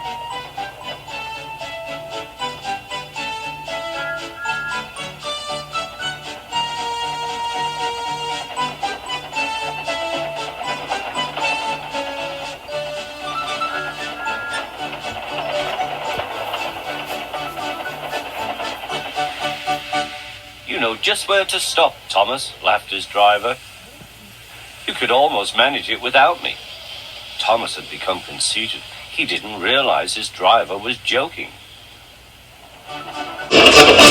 Later, he boasted to the others. Driver says I don't need him now. Don't be so daft, snorted Percy. I'd never go without my driver, said Toby earnestly. I'd be frightened. Huh, boasted Thomas. I'm not scared. You'd never dare. I would then. You'll see. The next morning, the firelighter came. Thomas drowsed comfortably as the warm spit through his boiler. Percy and Toby were still asleep. Thomas suddenly remembered. Silly stick in the mud, he chuckled. I'll show them. Driver said I could manage without him. I'll just go out. Then I'll stop and wheesh. That'll make them jump. Thomas thought he was being clever. Really, he was only moving because a careless cleaner had meddled with his controls. He soon found his mistake. He tried to whee, but he couldn't. He tried to stop, but he couldn't. He just kept rolling along. He didn't dare look at what was coming next. There was the station master's house. The station master was about to have breakfast. Horrors! Cried Thomas, and shut his eyes. The house rocked. Broken glass tinkled. Plaster was everywhere. Thomas had collected a bush on his travels. He peered into the room through its leaves. He couldn't speak. The station master was furious. His wife picked up her plate. You miserable engine, she scolded. Just look what you've done to our breakfast. Now I shall have to cook some more. She banged the door. More plaster fell. This time it fell on Thomas. Thomas felt depressed. Workmen propped up the house with strong poles and laid rails through the garden. Meanwhile, Donald and Douglas arrived.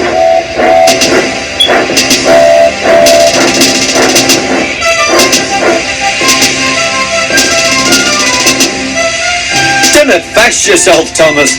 We'll soon have you back on the rails, they laughed.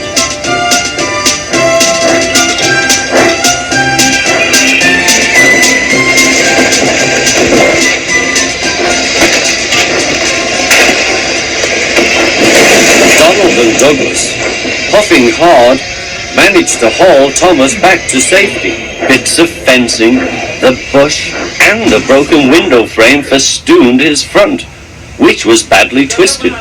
The twins laughed and left him. Thomas was in disgrace. There was worse to come. You are a very naughty engine. I know, sir. I'm sorry, sir. Thomas's voice was muffled behind his bush. You must go to the works and have your front mended. It will be a long job. Yes, sir. Meanwhile, a diesel rail car will do your work. A diesel, sir? Thomas spluttered. Yes, Thomas. Diesels always stay in their sheds till they are wanted. Diesels never gallivant off to breakfast in station masters' houses.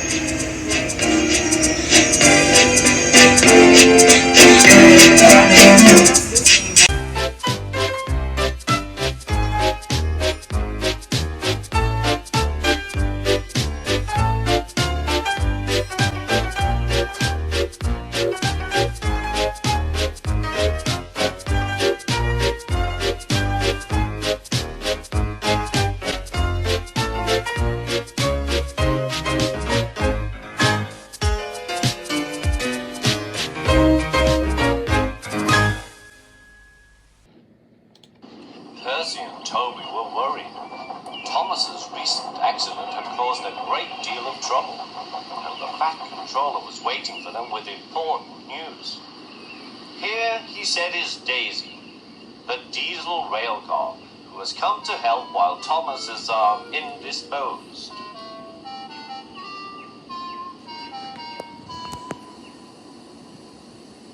Please, sir, asked Percy. Will she go, sir, when Thomas comes back, sir? That depends, said the Fat Controller. Meanwhile, however long she stays, I hope you will both make her welcome and comfortable. Yes, sir, we'll try, sir, said the engines. Good. Run along now and show her the shed. She will want to rest after her journey.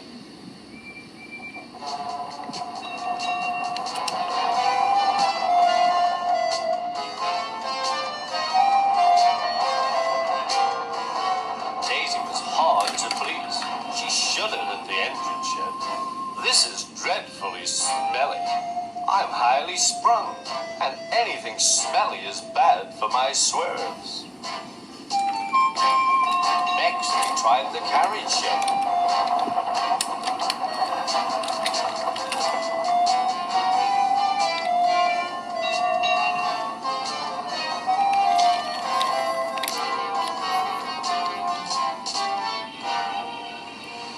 This is better, said Daisy, but whatever is that rubbish? The rubbish turned out to be Annie, Clarabelle, and Henrietta, who were most offended. We won't stay here to be insulted, they fumed. Percy and Toby had to take them away and spend half the night soothing their hurt feelings.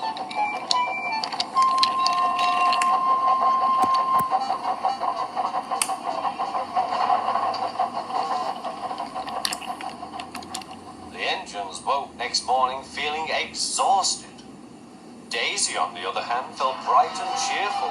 Ooh, ooh, she tooted as she came out of the yard and back to the station. Look at me, she purred to the passengers. I am the latest diesel, highly sprung and right up to date. You won't want Thomas's bumpy old Annie and Clarabelle now. The passengers waited for Daisy to start, but she didn't. She saw that a milk van was about to be coupled to her and was most indignant. Do they expect me to pull that? Surely, said her driver, you can pull one van. I won't, said Daisy. Percy can do it. He loves messing about with trucks. She began to shudder violently. Nonsense, said her driver. Come on now, back down. Daisy lurched backwards. She was so cross that she blew a fuse. Told you, she said, and stopped. Everyone argued with her, but it was no use. It's fitter's orders, she said. What is? My fitter's a very nice man. He comes every week and examines me carefully. Daisy, he says, never, never pull. You're highly sprung and pulling is bad for your swerves. So that's how it is, finished Daisy. Stuff and nonsense, said the station master. I can't understand, said the shunter. Whatever made the Fat Controller send us such a feeble, spluttered Daisy. Let me. Stop arguing, grumbled the passengers. We're late already. So they uncoupled the van, and Daisy purred away, feeling very pleased with herself. She could now enjoy her journey. That's a good story, she chuckled. I'll do just what work I choose, and no more. But she said it to herself.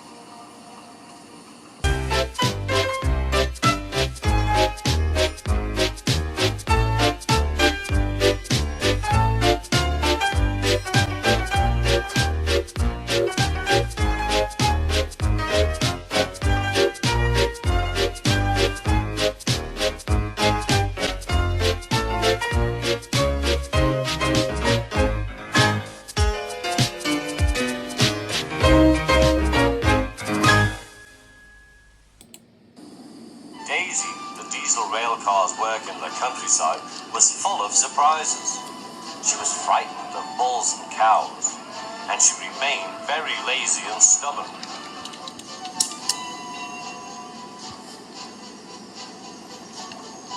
One day, Toby brought Henrietta to the station, where Percy was grumpily shunting.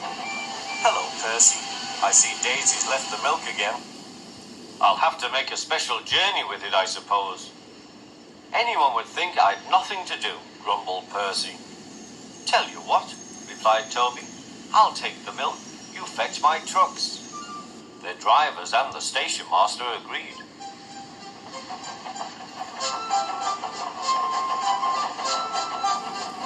Percy had never been to the quarry before. He began ordering the trucks about. "Hurry along," he said. The trucks rumbled to each other. "This is Toby's place. Percy's got no right to poke his funnel up here and push us around." They whispered and passed the word. "Pay Percy out! Pay Percy out!" "Come along," puffed Percy. "No nonsense." "We'll give him nonsense," giggled the trucks. But they followed so quietly that Percy thought they were under control.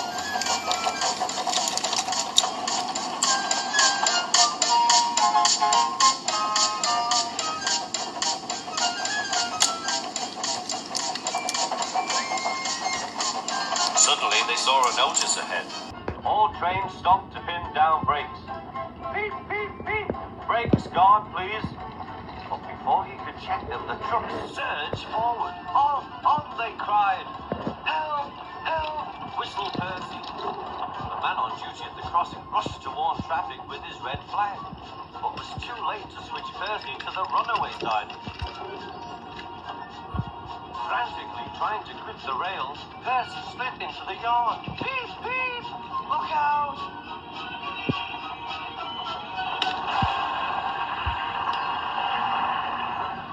The freight van was in smithereens. Percy's driver and fireman had jumped clear, but Percy was stranded. Next day, the Fat Controller arrived. Toby and Daisy had helped to clear the wreckage, but Percy remained on his perch of trucks.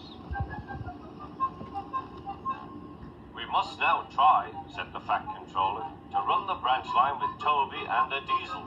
You have put us in an awkward predicament." "I am sorry, sir," replied Percy. "You can stay there till we are ready. Perhaps it will teach you to be careful with trucks." Percy sighed. The trucks groaned beneath his wheels. He quite understood about awkward predicaments. The Fat Controller spoke severely to Daisy, too. "My engines work hard. I send lazy engines away." Daisy was ashamed. "However, Toby says you worked hard after Percy's accident, so you shall have another chance." "Thank you, sir," said Daisy. "I will work hard, sir. Toby says he'll help me." "Excellent. What Toby doesn't know about branch line problems isn't worth knowing. Our Toby's an experienced engine." Next day, Thomas came back, and Percy was sent to be mended.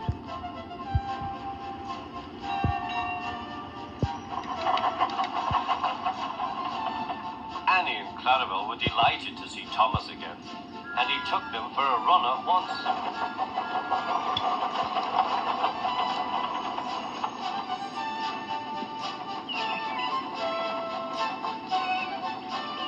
All are now friends, and Toby has taught Daisy a great deal. She shooed a cow off the line all by herself the other day. That shows you, doesn't it?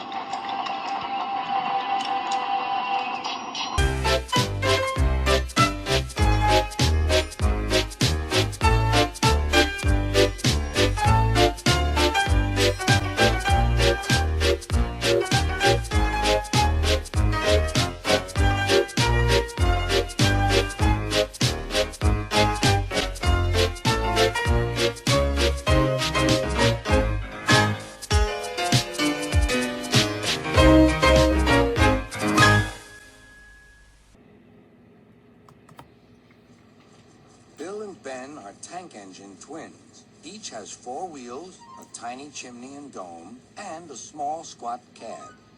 Their freight cars are filled with china clay. It is needed for pottery, paper, paint, and many other things.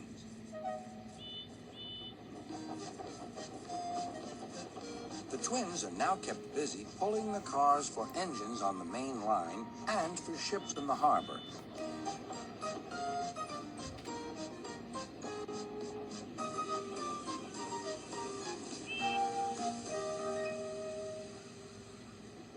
One morning, they arranged some cars and went away for more.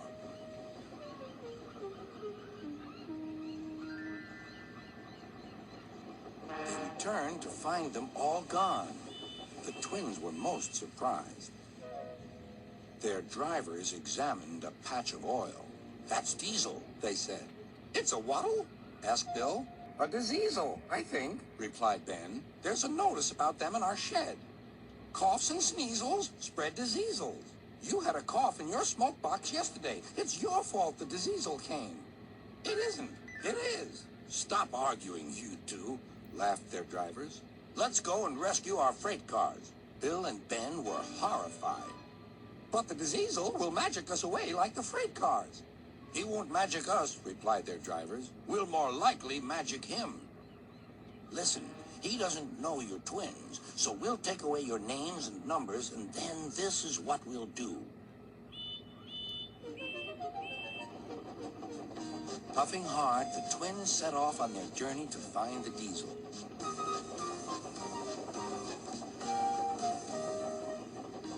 They were looking forward to playing tricks on it.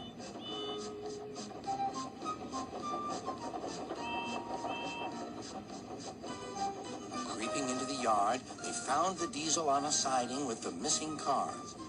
Ben hid behind, but Bill went boldly alongside.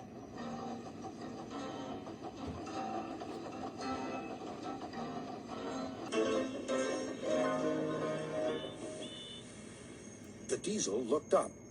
"Do you mind?" "Yes," said Bill. "I do. I want my cars back." "These are mine," said the diesel. "Go away." Bill pretended not to be frightened. "You're a big bully," he whimpered. "You'll be sorry." He ran back and hid behind the cars on the other side. Ben now came forward. "Car stealer?" hissed Ben. He ran away too. Bill took his place.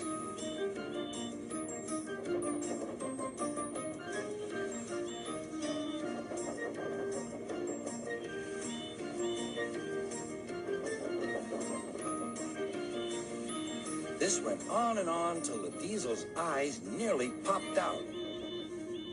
"Stop, you're making me giddy." The 2 engines gazed at him. "Are there 2 of you?" "Yes, we're twins." "I might have known it." Just then, Edward bustled up. "Bill and Ben, why are you playing here?" "We're not playing," protested Bill. "We're rescuing our cars," squeaked Ben. "Even you don't take our cars without asking, but this diesel did." "There's no cause to be rude," said Edward severely. "This engine is a Metropolitan Vickers Diesel Electric Type 2. The twins were most impressed. "We're sorry, Mr. "Never mind," the diesel smiled. "Call me Boko. I'm sorry I didn't understand about the cars." "That's all right then," said Edward. "Now off you go, Bill and Ben. Fetch Boko's cars, then you take this lot." "There's no real harm in them," he said to Boko, "but they're maddening at times." Boko chuckled. "Maddening," he said, "is the word."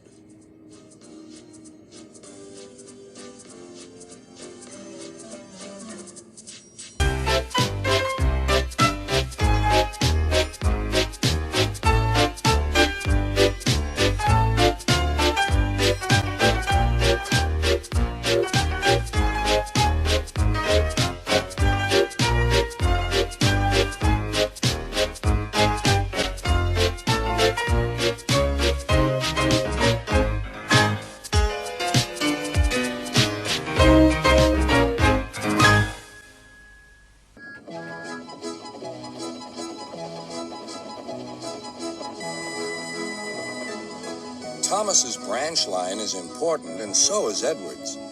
But their track and bridges are not so strong as those on the main line. Sir Topham Hatt does not allow the heavier main line engines like Gordon to run on them. But one day, the way Gordon was talking, you would have thought Sir Topham Hatt had given this order for quite another reason. "It's not fair," grumbled Gordon. "What isn't fair?" asked Edward. "Letting branch line diesels pull main line trains." "Never mind, Gordon.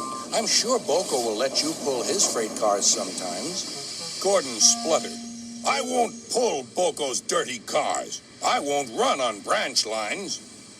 "Why not? It would be a nice change." "Sir Topham Hatt would never approve," puffed Gordon. "Branch lines are vulgar." Gordon puffed away. Edward chuckled and followed him to the station. Every evening, the two engines pull two fast trains from the station. Gordon always leaves first with an express for the main line. Edward follows 5 minutes later with his train for the branch line.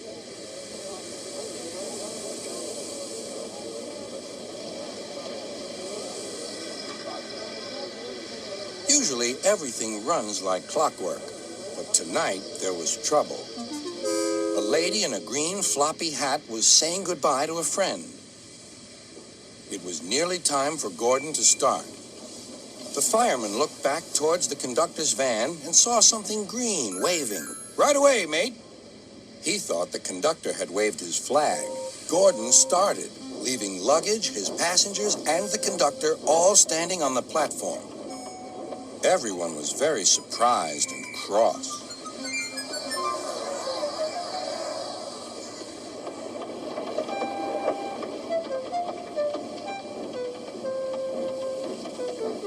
To make matters worse, by the time Gordon had been stopped and brought back, Edward was already late with his train.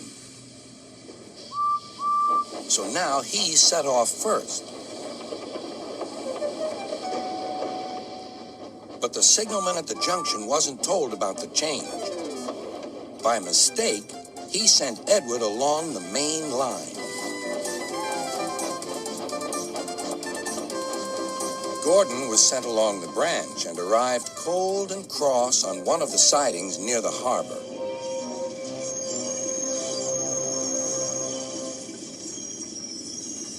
Next morning, Bill and Ben peeped into the yard. There were no cars for them, but they didn't mind that. Teasing Gordon would be much better fun. "What's that?" asked Bill. "Shh," whispered Ben. "It's Gordon. It looks like Gordon, but it can't be. Gordon never comes on the branch lines. He thinks them vulgar." Gordon pretended he hadn't heard them. "If it isn't Gordon," said Ben, "it's just a pile of old iron, which we'd better take to the scrapyard." "No, Bill, this lot's useless for scrap. We'll take it to the harbor and dump it in the sea." Gordon was alarmed. "I am Gordon. Stop! Stop!" When Boko suddenly arrived, Gordon thought him the most beautiful sight he had ever seen. "Boko, my dear engine, save me!" Boko quickly sized up the situation and threatened to take away the cars he had brought for Bill and Ben. This made the twins behave at once. Gordon thought Boko was wonderful. "Those little demons, how do you do it?" "Ah, well," said Boko, "it's just a knack." Gordon still believes that Boko saved his life, but we know the twins were only teasing, don't we?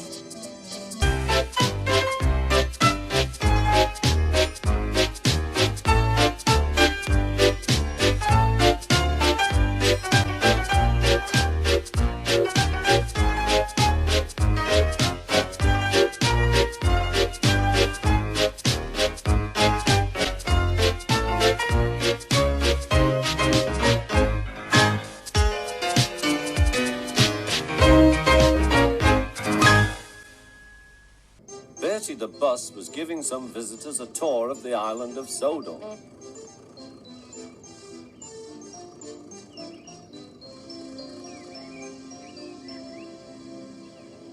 It was their last afternoon, and Edward was preparing to take them to meet Bill and Ben. He found it hard to start the heavy train. "Did you see him straining?" asked Henry. "Positively painful," remarked James. "Just pathetic," grunted Gordon. "He should give up and be preserved before it's too late."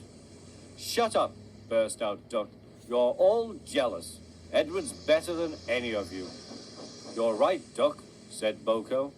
"Edward's old, but he'll surprise us all." "I've done it, we're off! I've done it, we're off!" said Edward as he finally puffed out of the station.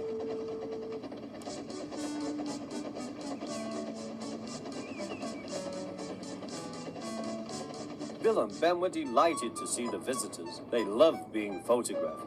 Later, they took the party to the China Clay Works in a brake van special.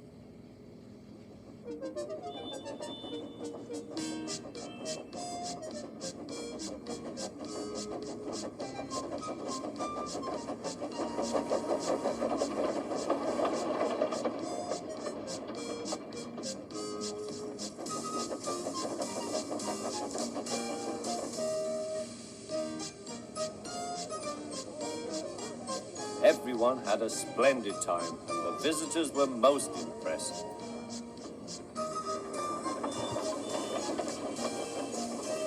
Then Edward took the visitors home.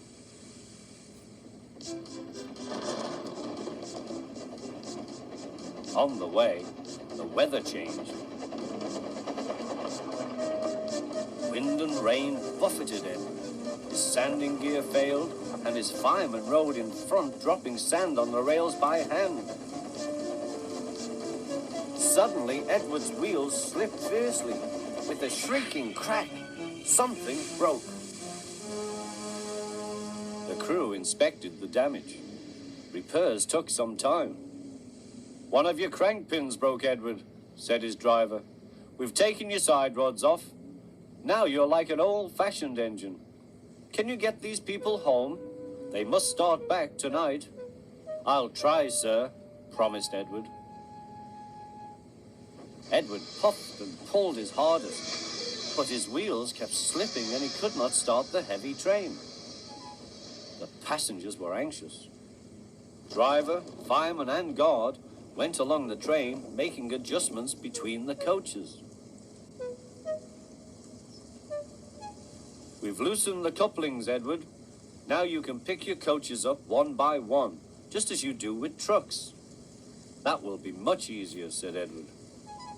"Come on," he puffed, and moved cautiously forward. The first coach moving helped to start the second, and the second helped the third.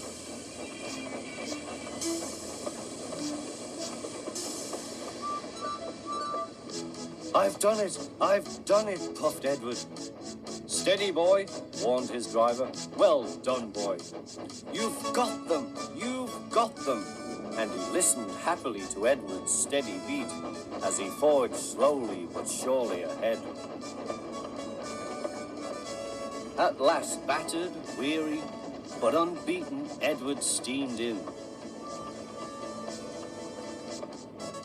Henry was waiting for the visitors with the special train. "Peep, peep!" The fat controller angrily pointed to the clock, but excited passengers cheered and thanked Edward, his driver and fireman. Duck and Boko saw to it that Edward was left in peace. Gordon and James remained respectfully silent.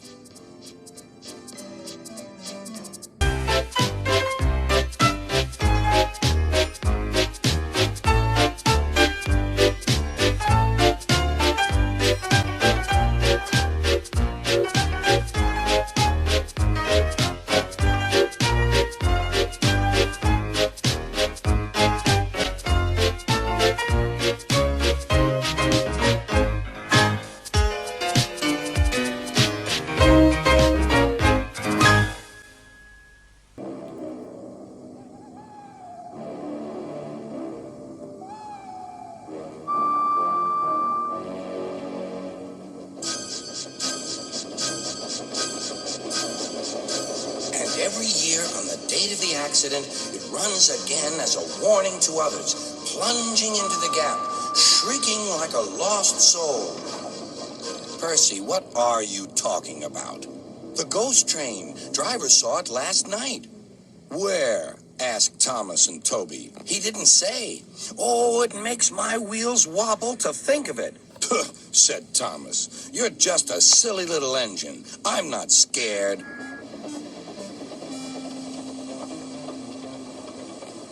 Thomas didn't believe in your ghost, said Percy next morning. His driver laughed. Neither do I. It was only a pretend ghost story. Percy was disappointed. That evening, he came back from the harbor.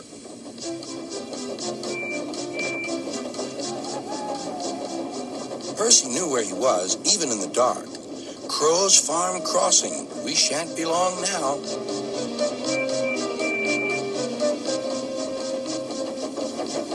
He liked running at night. The rails hummed and the signal light shone green.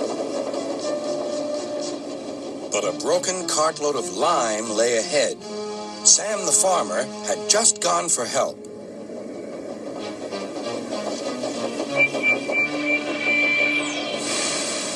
Percy broke the cart to smithereens. Lime flew everywhere. He puffed quickly to the nearest signal box. Percy's driver explained what had happened. I'll see to it, said the signalman. But you'd better clean Percy, or people will think he's a ghost. Percy chuckled. Do let's pretend I'm a ghost and scare Thomas. That'll teach him to say I'm a silly little engine. Toby promised to help.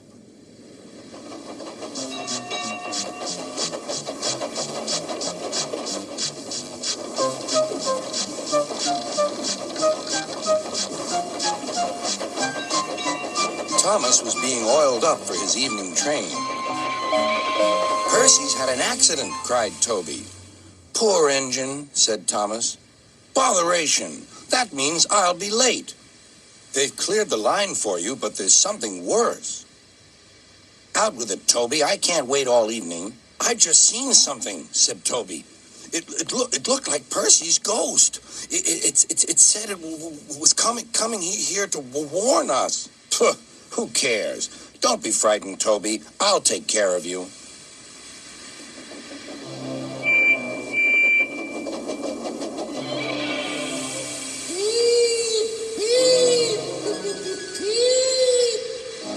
Let me in, wailed Percy. No, not by the smoke on my chimney, chim. I'll chuff and I'll puff and I'll break your door in.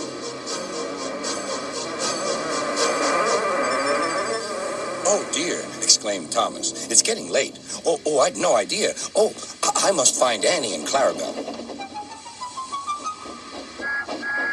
It was morning when Thomas returned. Where have you been? Asked Toby. Well, said Thomas, I knew you'd be sad about Percy, and I didn't like to intrude. I slept in the freight shed and... Oh, sorry, can't stop. Gotta see a coach about a train. Percy was none the worse for his adventure and was still enjoying himself enormously. He had heard everything. Well, what do you know about that? Anyone would think, chuckled Toby, that our Thomas had just seen a ghost.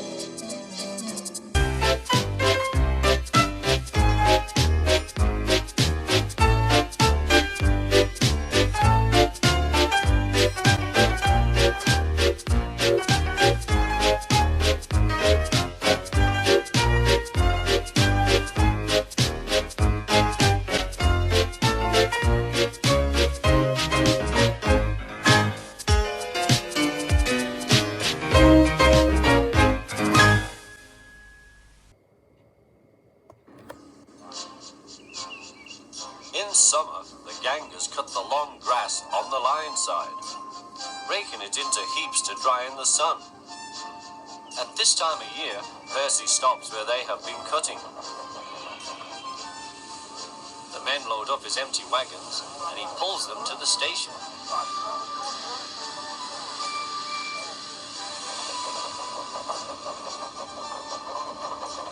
Toby then takes them to the hills for the farmers to feed their stock.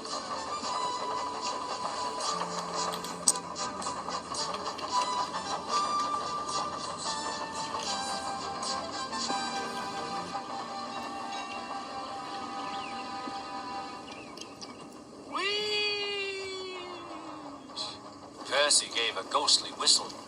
"Don't be frightened, Thomas," he laughed. "It's only me. Your ugly phiz is enough to frighten anyone," said Thomas. "You're like..." "Ugly indeed. I'm a green caterpillar with red stripes," continued Thomas firmly. "You crawl like one too." "I don't." "Who's been late every afternoon this week?" "It's the hay." "I can't help that," said Thomas. "Time's time, and the fat controller relies on me to keep it. I can't if you crawl in the hay till all hours." "Green caterpillar indeed," fumed Percy. He set off to collect some hay to take to the harbour. "Everyone says I'm handsome, or at least nearly everyone. Anyway, my curves are better than Thomas's corners." "Thomas says I'm always late," he grumbled. "I'm never late, or at least only a few minutes." What's that to Thomas? He can always catch up time further on. All the same, he and his driver decided to start home early. Then came trouble.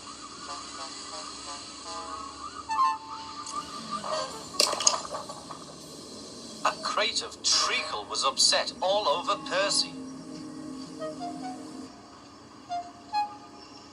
Percy was cross. He was still sticky when he puffed away. The wind was blowing fiercely. "Look at that!" exclaimed the driver. The wind caught the piled hay, tossing it up and over the track. "The lion climbed here, Percy," his driver advised. Percy gathered speed, but the hay made the rails slippery, and his wheels wouldn't grip. Time after time he stalled with spinning wheels, and had to wait till the line ahead was cleared before he could start again. Everyone was waiting. Thomas seethed impatiently. 10 minutes late. I warned him. Passengers will complain, and the fat controller. Then they all saw Percy. They laughed and shouted.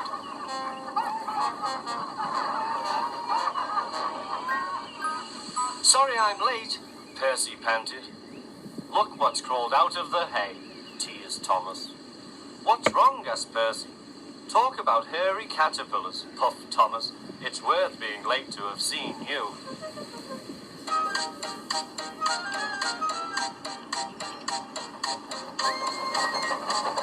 When Percy got home, his driver showed him what he looked like in a mirror. "Bust my buffers! No wonder they all laughed. I'm just like a woolly bear. Please clean me before Toby comes." But it was no good. Thomas told Toby all about it.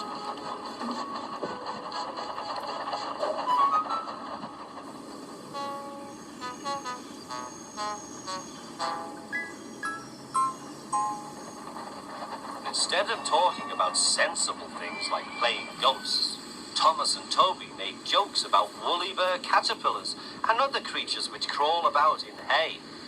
They laughed a lot, but Percy thought they were really being very silly indeed.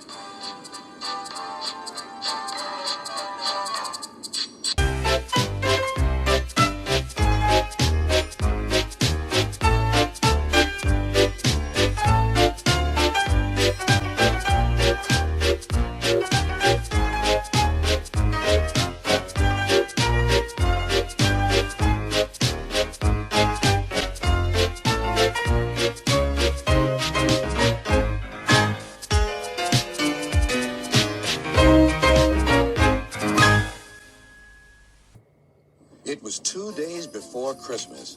Many children were expected on the island of Sodor. All the engines were busy with the final preparations. Sir Topham Hatt wanted this year's carol party to be an extra special celebration. Sir Topham Hatt was now waiting impatiently for Thomas. "Quickly now," he said. "Our Christmas tree has arrived just in time. I want you to fetch it, Thomas. Duck can look after Annie and Clarabelle until you get back." "Will we be able to sing carols too?" asked Thomas. "We'll see," promised Sir Topham Hatt. "It would be nice to sing carols again," sighed Thomas as he set off on his important mission.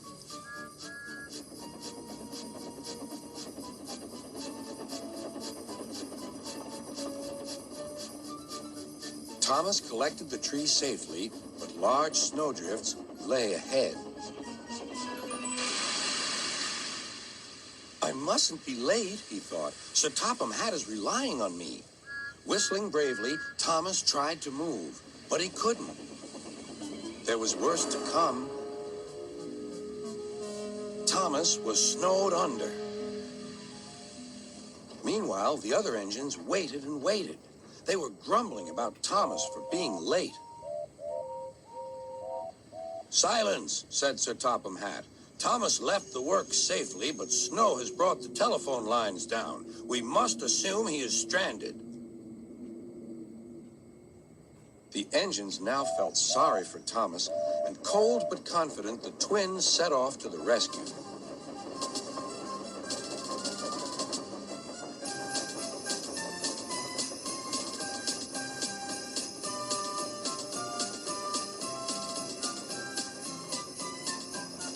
Suddenly, they came to a drift that was deeper than the rest. "Help!" "Hush," said Donald. "I can hear something." "Probably the wind," said Douglas. "Help!" "No, listen," insisted Donald. "Over here." "Oh, it's Thomas. Come on, the poor wee engine must be frozen to the frames in there." When the workmen arrived, it took some time to decide how to dig away the heavy drifts of snow. Thomas's driver and fireman, who had taken shelter at a nearby cottage, joined the rescue. At last, Thomas and the precious Christmas tree were freed from the snowdrift.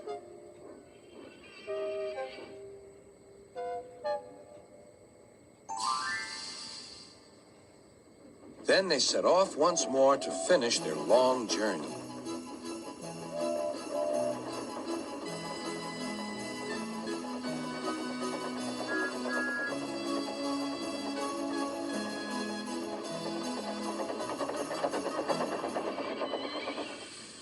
Sir Topham Hatt greeted them warmly. "As a reward for all your hard work, you may go and enjoy the carols. Be quick now." At the big station, all was soon ready. 1, 2, 3. Suddenly, like magic, the station was flooded with lights. "Ladies and gentlemen and children, I give you 3 cheers for Thomas the Tank Engine and all his friends who have made this occasion possible." Then there was a familiar whirring sound. Percy and Toby smiled. They knew who it was. With landing lights shining brightly, Harold the helicopter touched down gently in the snow. Bringing the greatest surprise of all, Santa Claus. Everyone cheered and the party began. "It's no fun getting stuck in the snow," whispered Thomas to Percy, "but it was worth it for this party. Happy holiday, Percy. Happy holiday, everyone."